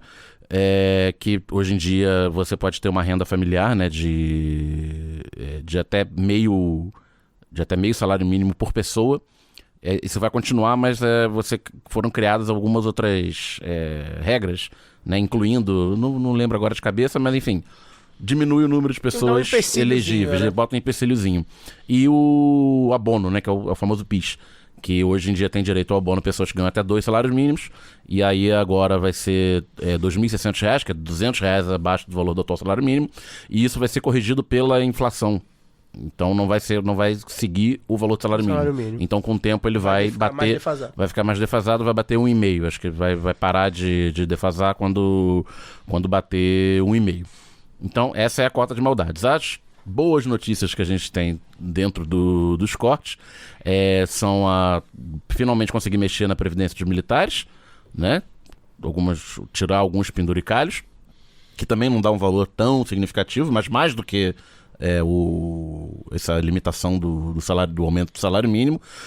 Acho que contribui para isso a conjuntura, né? A gente vai até pincelar mais tarde, né? O pessoal aí que recebe, que pode se aposentar com 49 anos, que transfere todos os benefícios para os seus descendentes, está planejando matar a presidente da República com dinheiro público, né? Então, acho que é um bom momento para mexer nisso. E tem a questão das desonerações, né? Que se a preocupação da mídia aí, do mercado financeiro com efeitos inflacionários do gasto público e tal, o gasto que você faz, o gasto social, o gasto que chega na ponta, o gasto que chega na mão de quem ganha salário mínimo, ele é muito pouco, ele tem muito pouco efeito inflação, porque são pessoas que consomem tudo, que ganham e fazem um consumo que não é inflacionário, são pessoas que consomem comida e bens básicos, né? Já as desonerações fiscais, elas podem efetivamente ser inflacionárias, que você não tem nenhum critério de planejamento para estar, entre aspas, incentivando certos setores econômicos sem saber como isso vai bater na economia de forma geral. Então, dependendo, você pode sim fazer pressão em setores que vão gerar inflação. Só que aí o padrinho é mais poderoso, né, da desoneração fiscal do que o padrinho de quem recebe BPC ou de quem depende de salário mínimo. Então, foram tomadas algumas medidas bem tímidas de limitação, de não conceder novos incentivos fiscais e de não renovar. No caso, não é nem acabar. Por exemplo, se o benefício fiscal está previsto até 2027, chegou em 2027 e a regra fiscal do arcabouço não está sendo cumprida, ele seria não renovado automaticamente. Então, no ano passado a gente viu o Congresso renovar na marra, né, vários programas de incentivo fiscal e mexer timidamente também nas famosas emendas parlamentares, né, delas não crescerem, serem submetidas à mesma regra do mínimo, né, porque esse número mágico de 2,5% do mínimo é porque, pelo arcabouço fiscal, as despesas do governo não podem crescer mais de 2,5% de forma real, né, tem esse teto imposto pelo arcabouço, então o arcabouço também valer para as emendas fiscais, emendas parlamentares, e elas serem cortadas de forma proporcional aos cortes do executivo. Então, quando o Congresso bater no final do ano, tem que cortar não sei lá quantos bilhões e tal, isso significa que vai ter que cortar também dos emendas parlamentares, mas aí tem um teto de 15%. Mas enfim, pelo menos jogou luz ali nessa questão. E, para fechar essa minha longa exposição, o outro lado do imposto de renda, né, é promessa de campanha, e aí dominou o noticiário no dia de forma negativa, né? Porque, mas que a gente queria um pacote de corte de custo de 70 bilhões, apresentaram um buraco de outros 50 bilhões. 50 bilhões que está sendo falado pela imprensa, pelo mercado financeiro. As contas do Ministério da Fazenda são de um impacto de 35 bilhões para isentar quem ganha até 5 mil reais do imposto de renda, e o que seria ter um impacto neutro, nas palavras do propriedade, porque seria compensado por essa medida de aumentar o imposto para quem ganha mais de 50 mil. E aí, explicando rapidamente, isenção de 5 mil não significa que será beneficiado só quem ganha 5 mil. Quem ganha 5 mil, até 5 mil, e paga alguma coisa, paga 10 reais ou até 400 reais, que é quanto quem recebe 5 mil bruto hoje paga em torno de 400 reais, vai zerar, de fato. Agora, quem ganha entre 5 e 10 mil reais, que paga aí entre 400 e 700 reais de imposto de renda mensalmente, vai diminuir pela metade o imposto pago, até um teto de 700 reais. Quem está pagando mil e poucos reais por mês de imposto de renda pode deixar de pagar até 700 reais mensais, porque o imposto de renda ele é pago pela margem, né? Ele não é pago pelo todo. Então, se você ganha, hoje o limite é 2.300, né? Se você ganha 7 mil, você paga imposto em cima de 4.700, não em cima de 7 mil. Então, se você vai pagar em cima de 2 mil. Então você vai diminuir a base tributável e, logicamente, vai pagar menos imposto. Então é muita gente que é beneficiada. Não só porque a maior parte dos assalariados do Brasil, a maior parte absoluta dos assalariados, ganham menos de 5 mil, como daqueles que ganham acima de 5 mil, a maioria está nessa faixa aí, 5, 10 e tal, no máximo 15. E a gente já vê discurso na imprensa, nossa Ana Flor, né, dando nome aos bois, na Globo News. Uma pessoa que muito provavelmente conhece bastante a vida real. Exatamente, questionando, mas aí só 5% das pessoas vão pagar imposto de renda. Mas é a realidade brasileira, só 5% das pessoas ganham mais de R$5.000, então são elas que vão dar a sua contribuição no imposto de renda, enquanto que essa massa toda que ganha menos, ela pode não pagar imposto de renda, mas ela vai continuar pagando todos os impostos embutidos no consumo, e certamente essa parcela certamente essa parcela de imposto paga por quem ganha abaixo de 5 mil ou abaixo de 3 mil é maior proporcionalmente do que aquela da parcela que ganha muito. E aí, isso, para entrar no aumento de imposto para quem ganha acima de 50 mil, está sendo divulgado de forma muito truncada na imprensa. Eu mesmo demorei a entender, demorei a achar um texto que fosse mais claro, de colocar um mínimo de tributação efetiva de 10% para quem ganha acima de R$600 mil por ano, o que por mês dá 50 mil. O que é a tributação efetiva? É pegar o imposto que você pagou e dividir pelo quanto você ganhou, né? Então, se o cara que ganha 10 mil está pagando R$1.500 de imposto, embora ele esteja na faixa de 27,5, a tributação efetiva dele foi de 15, né? Porque tem todo esse cálculo. E o que acontece? No Brasil, enquanto o salário ele é plenamente tributado, né? Quem ganha acima de 4.600 é 27,5%, etc, etc. Os ganhos de renda não. Os ganhos sobre capital não são tributados da pessoa física, né? A empresa tem que pagar um imposto de renda de pessoa jurídica, que é uma alíquota bem mais baixa do que a de pessoa física, sobre o seu lucro, e depois, quando o dividendo é distribuído para as pessoas físicas, ele é tributado em zero. Ele é isento. E a mesma coisa para aluguel, recebimento de juros sobre capital e tal. Então, dificilmente quem ganha acima de R$50 mil por mês no Brasil ganha isso em forma de salário, né? Você tem uns super salários aí, principalmente no setor público, mas no setor privado muito raro ter salário em carteira, né? Acima disso, vem na forma de participação de lucro, etc, etc. E isso tudo é com muito pouca tributação.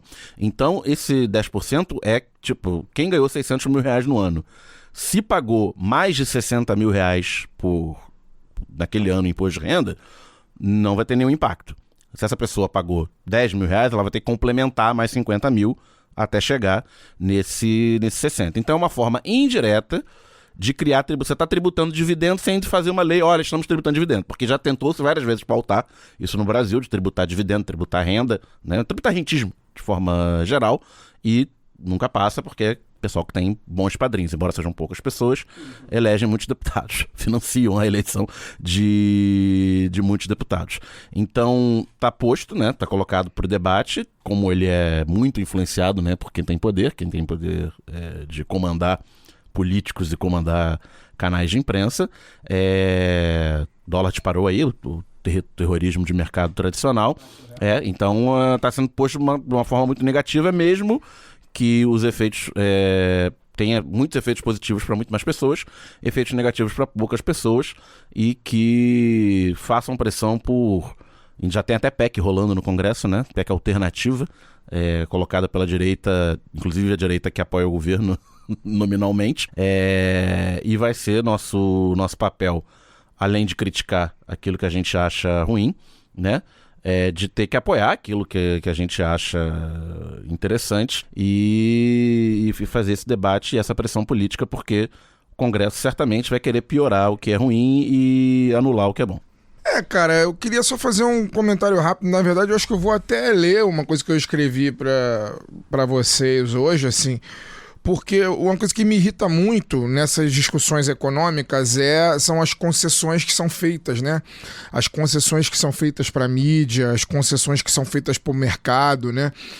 O governo de centro-esquerda, ele tenta não dar o braço para essa gente, ele tenta dar só o antebraço, como se só o antebraço satisfizesse essa turma. Essa turma quer o braço inteiro, essa turma quer o orçamento todo para ela, entendeu? Então, e a gente meio que não aprende com isso, aquela velha discussão, né, da base, né, aquela velha discussão da mobilização, né? O governo passado, o desgoverno passado, manteve sua claque mobilizada o tempo todo para poder passar o que quis, para poder, inclusive, dar golpe de Estado. Até mesmo para dar golpe de Estado, eles mantiveram a sua claque mobilizada, e a gente não mobiliza ninguém. A gente sabe que, por mais que o governo faça concessões, vai ter gritaria, vai ter chiadeira, vai dizer que o governo é pernóstico, vai dizer que gasta, vai dizer que é populista, né? E o governo não mobiliza a sua base para poder ir para a rua, se for necessário, né? E impedir esse assalto do orçamento público por parte dessa gente que Daniel acabou de falar aí, que é o rentista, né? Então, para finalizar, eu queria falar isso, é sempre o mesmo discurso de sempre, né?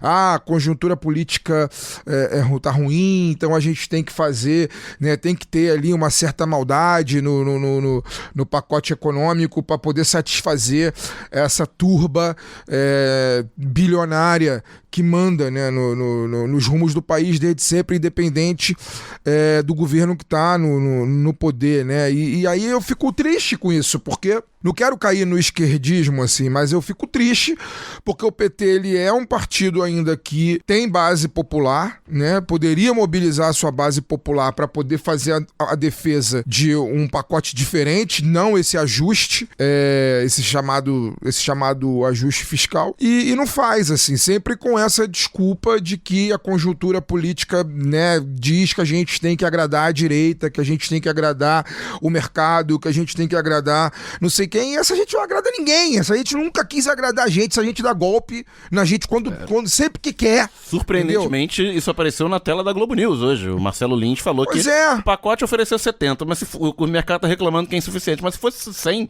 falaria que é insuficiente. Se fosse 200, falaria que é insuficiente. E aí, o que eu quero, onde é que eu quero chegar, assim?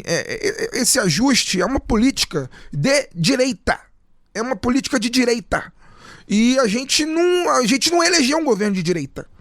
Né? Eu não quero que o país seja conduzido por uma política neoliberal de direita. Não é isso que eu desejo.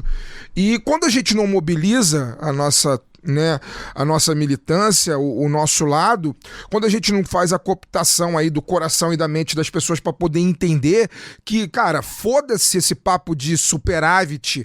Hoje o Estadão teve a cara de pau de dizer que que o Brasil tem que copiar o superávit argentino, um país que hoje tem 52% da sua população abaixo da linha da pobreza, 15,7 milhões de pessoas consideradas miseráveis e pobres.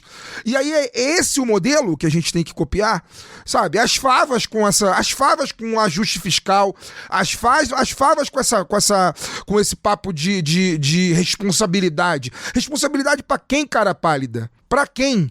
Sabe? Os rentistas não têm responsabilidade nenhuma na hora de meter a mão no dinheiro público. Então, responsabilidade pra quem?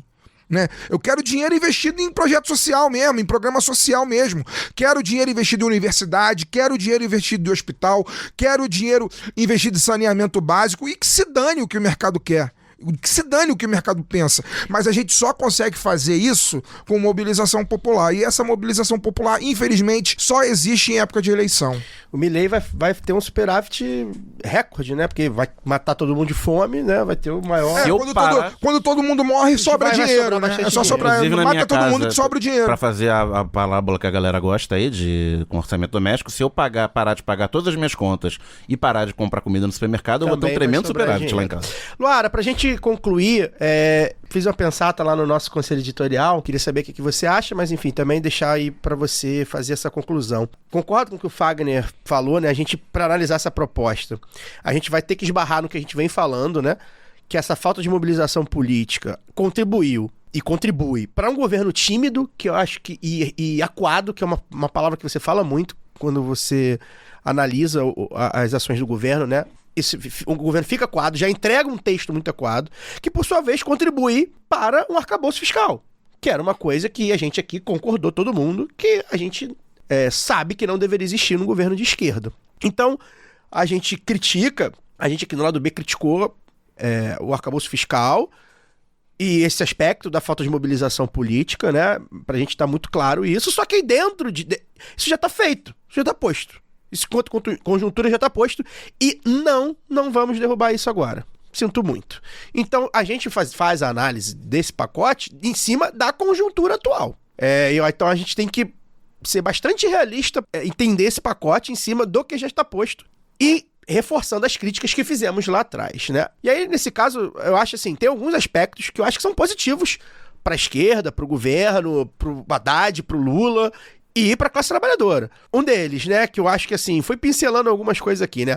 A Câmara não gostou da proposta. Já tem deputado de direita, inclusive, como o Daniel falou, de partidos que são, em tese, base do governo, propondo um texto alternativo. Inclusive, o número 1 do Eduardo Paes, Pedro Paulo, do PSD do Rio, está assinando junto com o Júlio Lopes e com o Kim Kataguiri. Esse é o trio que está fazendo essa PEC alternativa. Turma boa pra caralho, turma ótima. excelente. Júlio Pois Lopes é. que entende muito de orçamento público, né? Você coloca aí Júlio Lopes... Faliu um monte de coisa.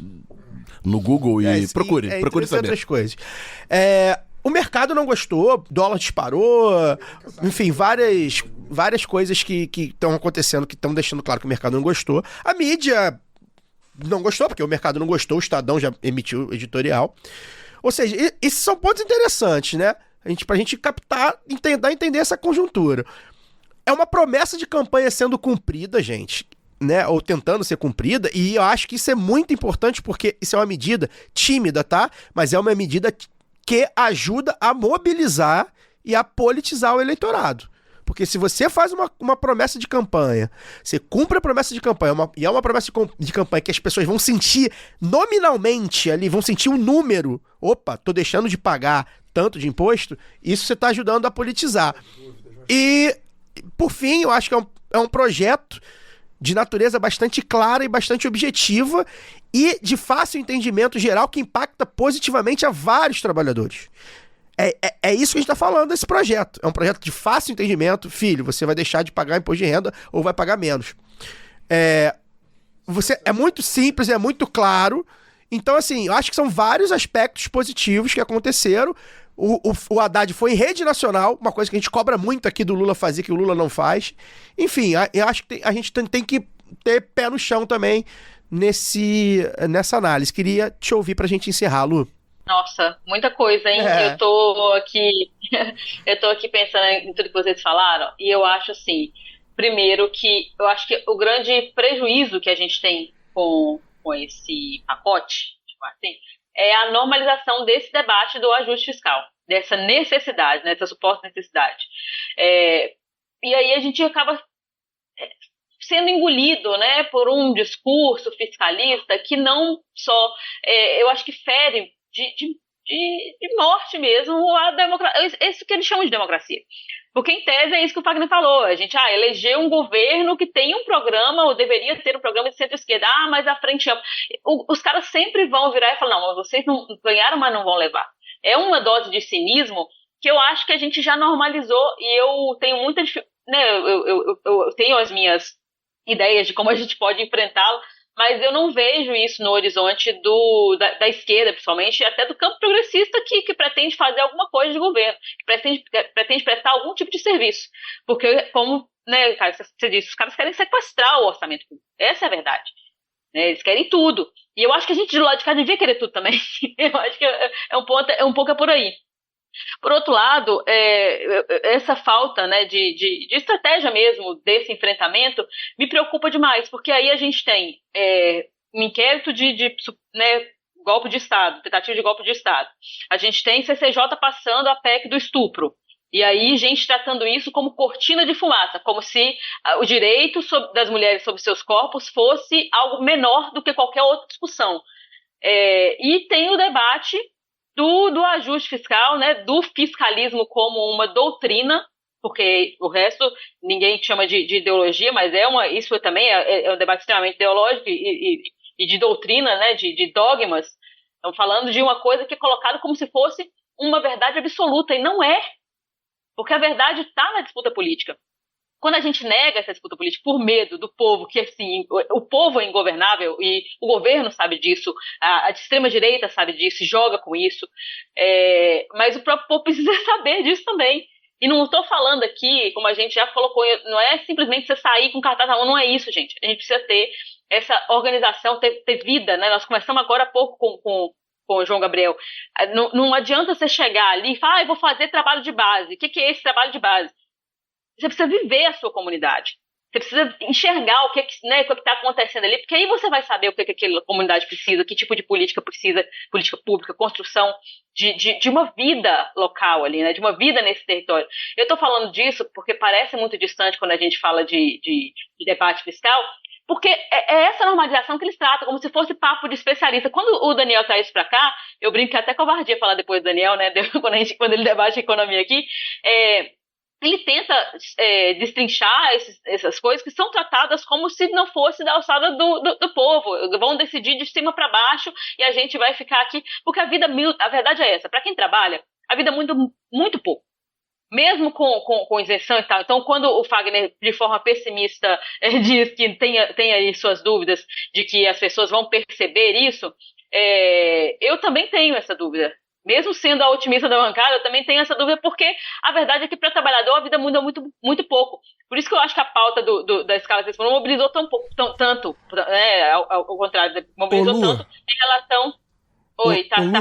Não, é só para poder juntar o que você está falando.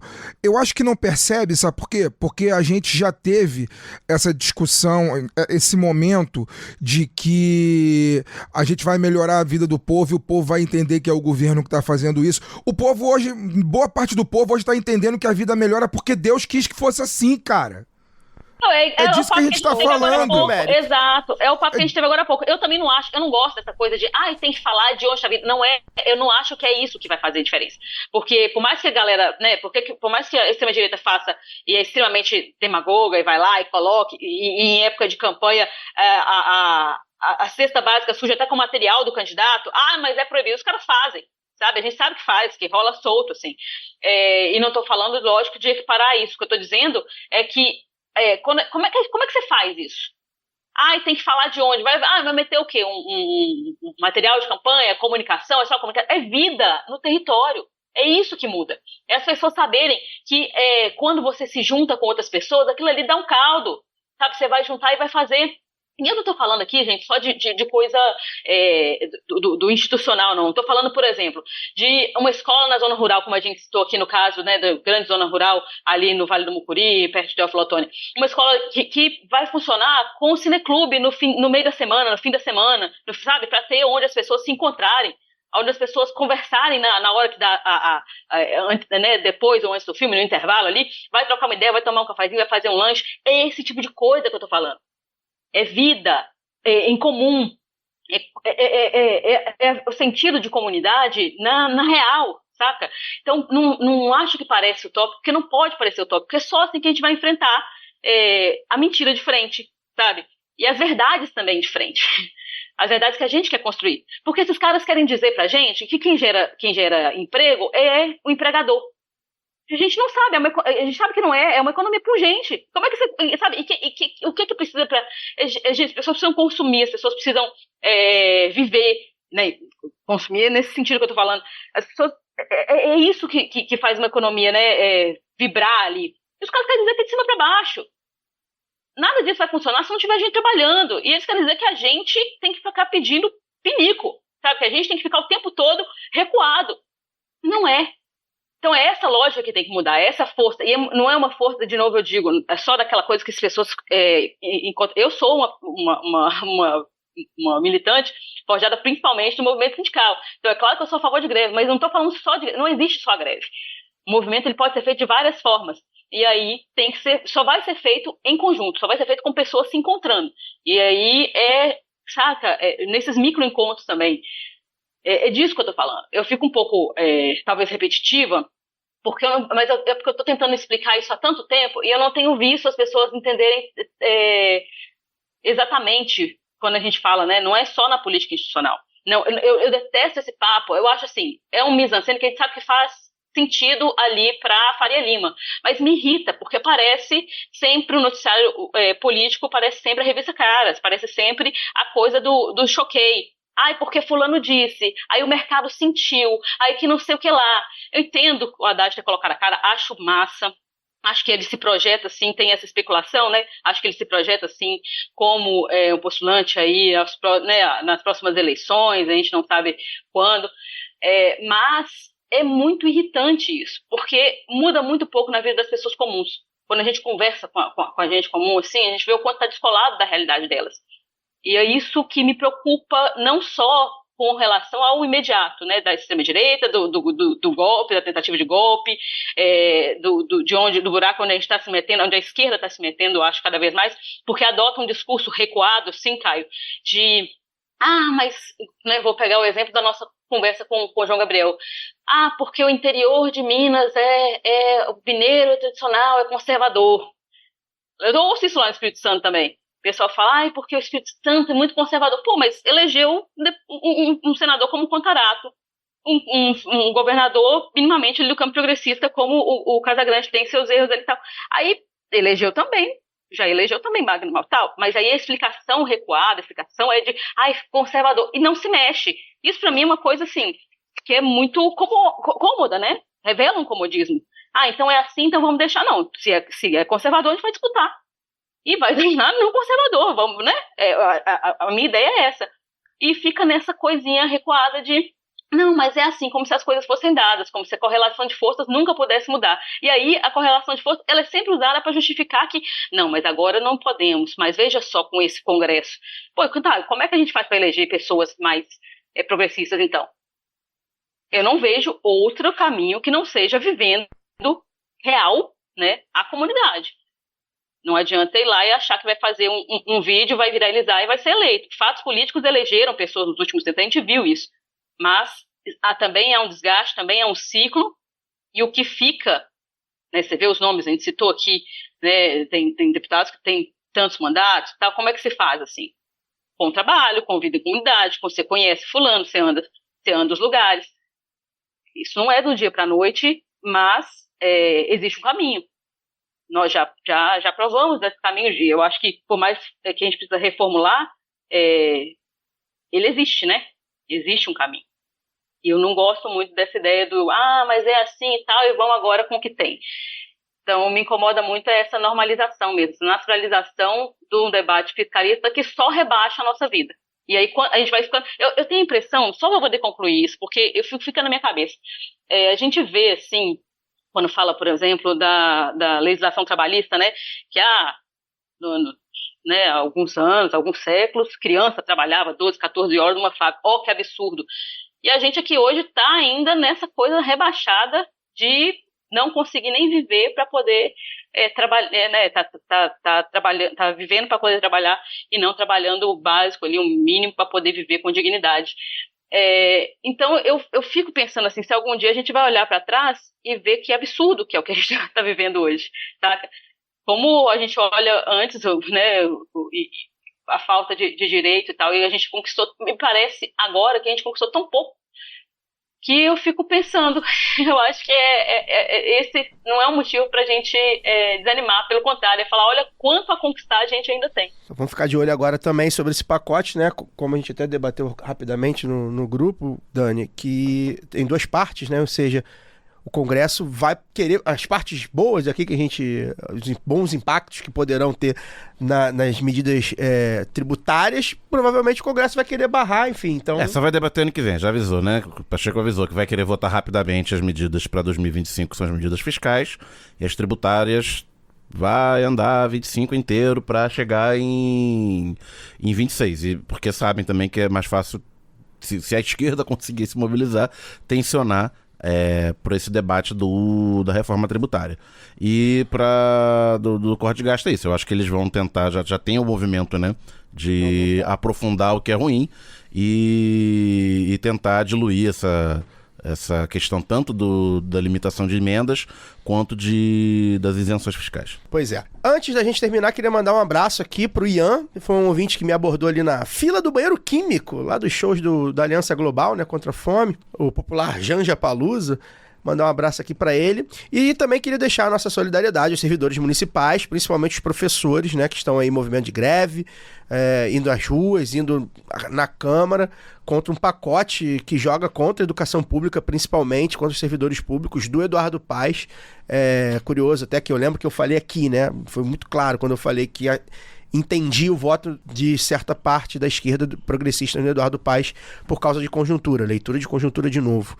E continuo entendendo, mas isso acho que a gente precisa lembrar inclusive vi candidatos, vereadores do PT, vereadores eleitos do PT. Vai ser um desafio para a esquerda lembrar que, embora tenha votado no Paz, embora faça parte, principalmente a esquerda petista e do PCdoB, façam parte da base do Paz, o Paz não é de esquerda. Então a gente precisa sempre lembrar isso, vai precisar sim apontar tudo que for apontar e ir ao lado do trabalhador sempre que for possível e preciso, e vai ser preciso muitas vezes, porque o Eduardo Paes está grandão, galera. Foi o que eu falei, foi outra coisa que eu falei aqui. Eduardo Paes tá grandão, não precisava ter deixado o Eduardo Paes grandão assim. E agora, até pro nível dele, é um pacote bizarro, porque ele sabe que vai passar tudo. Não à toa o deputado federal que está propondo a PEC trevosa no Congresso é o Pedro Paulo, que é um preposto dele federal. Exatamente. Então, assim, ele vai querer passar tudo, ele tá grandão, ele tá com a Câmara toda. Já tem gente negociando, o pessoal do PSOL principalmente, que faz oposição, né, tá tentando barrar, o pessoal do PT já tá, como a gente tá aqui na conjuntura federal, né, não, vamos ver aqui o que a gente dá pra gente ganhar, que dá pra perder, porque vai passar. Costeando o alambrado. Pois é, porque a conjuntura é essa, gente, a gente vive num país assim, enquanto a gente não mudar a tal da conjuntura, com tudo que a gente falou aqui, tudo que a gente falou nos últimos 8 anos, vai ser assim, na verdade vai ser assim não. Era pra ser pior, só não tá sendo pior porque tem um velhinho chamado Luiz Inácio Lula da Silva que ganhou a eleição, a gente sabe-se lá como, com a nossa ajuda, mas enfim, se não fosse ele, ia ser muito pior, ia ser Jair Bolsonaro 2, ou Braga Neto 2, né, enfim. Luara, já dá seu boa noite aí, obrigado, você tem um apontamento, deixa seu boa noite aí e boa sorte. Tenho, porque já que... obrigada. Já que eu falei até sobre greve também como instrumento aí da... Eu não acredito, é difícil acreditar em flamenguistas, né? Ainda mais recentemente. É o trauma. Mas assim, já que eu falei de greve como instrumento, né, do trabalhador, e eu acredito muito, né, e quero reiterar aqui o apoio aos trabalhadores, né, aos servidores aí do Rio de Janeiro, mesmo de longe, a gente percebe isso quando eu falei de naturalização. E aí, qual que é a chance da gente fazer diferente? Nas nossas gestões, a gente precisa, nas gestões, eu falo da esquerda, né, do PT e tal, como a gente já citou aqui, a esperança que temos de uma grande gestão em Fortaleza, por exemplo, quando comentamos as eleições, quando tiver a caneta na mão, tem que pensar uma forma diferente de tratar os servidores públicos. Tem que pensar uma forma diferente de fazer a gestão pública do município, né, desses territórios que eu citei aqui. Tem que pensar a partir de quem tem a caneta na mão também. Não pode ficar só nessa coisa travada de, mas o debate do orçamento, aquela coisa, sabe, chata, sabe, vamos sonhar de novo, vamos fazer um negócio diferente, vamos fazer um negócio, sabe, revolucionar mesmo a gestão pública. A direita, vamos pra cima, galera, sabe, vamos fazer um negócio que faça as pessoas se empolgarem, porque aí eu acho que mexe, sabe? Então, não quero me estender muito mais, porque tô com receio aqui, já quero pedir desculpa para quem ouviu até agora, que eu não sei como é que tá mesmo o meu áudio, porque eu tô viajando, então não tô aqui com fone e tal, espero que você tenha conseguido me ouvir bem, agradecer todo mundo que ficou com a gente até agora, e eu quero mandar 2 abraços, hoje foi o programa do abraço, hein? O livro dos abraços aí, ó. E eu quero mandar um abraço para Cândida e para o Fernando Oliveira, nossos ouvintes queridos. Aqui a gente estava falando em off com o João Gabriel e ele falou da Cândida e tal. Eu quero, né, muito me honra saber que eles ouvem o lado B, porque como eu já disse aqui, o Fernando foi meu professor lá na Escola Estadual de Conselheiro Pena, nosso polivalente. Então um abração aí para Cândida e para o Fernando. E eu quero mandar um abraço muito especial para nossa ouvinte Emília Gonzaga Alves, né? Emília que também é atleticana, um beijo cheio de carinho, minha querida. Fagner, valeu. É isso, boa noite, bom dia, boa tarde. Só encerrar, mandar também mais 2 abraços para os amigos Givanildo Vieira de Souza e Paulinho do Oxóssi, o tricolor Paulinho do Oxóssi. Por favor, façam o serviço. Tchau, Daniel. Valeu, gente. Eu vou cobrar isso, tá, gente? Pelo amor de Deus. Acho que a maioria das pessoas vai ouvir depois de sábado, né? Vai saber o resultado. Pra quem ouvir amanhã ou sábado de manhã, o vereador João Gabriel falou, né, que vai propor o governo federal espalhar SAMUs, né, por todo o Brasil, porque promete ser um jogo cardíaco, né? Então fica o alerta de quem foi pra Buenos Aires, né, que não tem política de saúde pública na Argentina agora. Então, cuidem-se, né? Toma um remedinho aí de pressão, porque só vai poder passar mal quando voltar pro Brasil, galera. E aos nossos ouvintes botafoguenses, saibam que caso o Botafogo vença, a gente volta aqui semana que vem para lembrar vocês que o lado B O B do lado B é de Botafogo, Futebol e Regate. Então a gente tá com vocês também. Só se vocês vencerem. Se vocês vencerem, a gente dá o braço torcido. A gente vai ficando por aqui. Semana que vem a gente volta. O B de bica eles, galo doido. Também. Por enquanto, sim. A gente vai ficando por aqui. Semana que vem a gente vai falar de um assunto mais leve, que vocês gostam muito. Tem um monte de gente cobrando a gente já. Enfim, a gente gosta de falar, a gente vai falar. Já é dezembro, né? Já vai ser dezembro no Rio de Janeiro. Então, o carnaval vai começar, vai esquentar os tamborins no lado vai B. Esquentar em grande nível, hein? Vai esquentar com 20 títulos. Tem que respeitar meu tamborim. Vai esquentar com 20 títulos. Forte amplexo. Até lá. Abraço.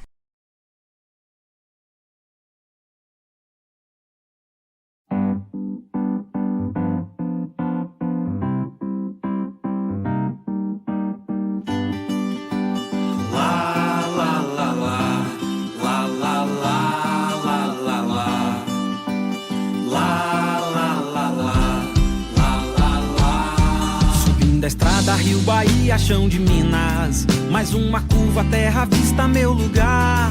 A gente sente logo um cheiro diferente. O tempo é quente, o corpo vai se acostumar. São tantas pedras nessas bandas, fora as que foram arrancadas desse chão. O povo canta, o povo dança, numa folia, num batuque ou São João.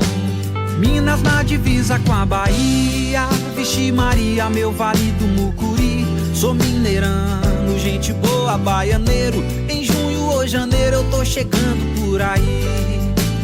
Minas na divisa com a Bahia, Vixe Maria, meu vale do Mucuri. Sou mineirano, gente boa, baianeiro. Em junho ou janeiro eu tô chegando por aí. Sossega, homem, que em Teófilo Otoni, à direita a gente segue pela estrada do boi. Vem Ataleia, Carlos Chagas e Nanuque, Serra dos Amorés e logo Minas já se foi. Se for ao meio, Novo Oriente de Minas, Pavão, Águas Formosas, Machacalis é ali. Vou dar um pulo em Bertópolis e volto por Santa Helena de Minas e aldeia Machacali. Minas na divisa com a Bahia, Vixe Maria, meu vale do Mucuri. Sou mineirano, gente boa, baianeiro. Em junho ou janeiro eu tô chegando por aí. Minas na divisa com a Bahia, Vixe Maria, meu vale do Mucuri. Sou mineirano, gente boa, baianeiro. Em junho ou janeiro eu tô chegando por aí. Virando à esquerda, vem Poté, Malacacheta, Ladainha, Catugi, Itaipé e Caraí. Por outro lado, Pescador e Campanário, Umburatiba, Franciscópolis e Itambacuri. Ainda faltam Setubinha e Crisólita, fronteira dos vales, Ouro Verde, Frei Gaspar. Esse recanto tem seu jeito, seu encanto. Ali é onde Minas é mais próxima do mar. Minas na divisa com a Bahia, Vixe Maria, meu vale do Mucuri. Sou mineirano, gente boa, baianeiro. Em junho ou janeiro eu tô chegando por aí. Minas na divisa com a Bahia, Vixe Maria, meu vale do Mucuri. Sou mineirano, gente boa, baianeiro. Em junho ou janeiro eu tô chegando por aí. Lá, lá, lá, lá. Lá, lá, lá, lá, lá, lá. Lá, lá, lá, lá. Lá, lá, lá, lá, lá, lá. Lá, lá, lá, lá. Lá, lá, lá, lá, lá, lá. Lá, lá, lá, lá. Lá, lá, lá, lá, lá. Minas na divisa com a Bahia, Vixe Maria, meu vale do Mucuri. Sou mineirano, gente boa, baianeiro. Em junho ou janeiro eu tô chegando por aí. Minas na divisa com a Bahia, Vixe Maria, meu vale do Mucuri. Sou mineirano, gente boa, baianeiro. Em junho ou janeiro eu tô chegando por aí.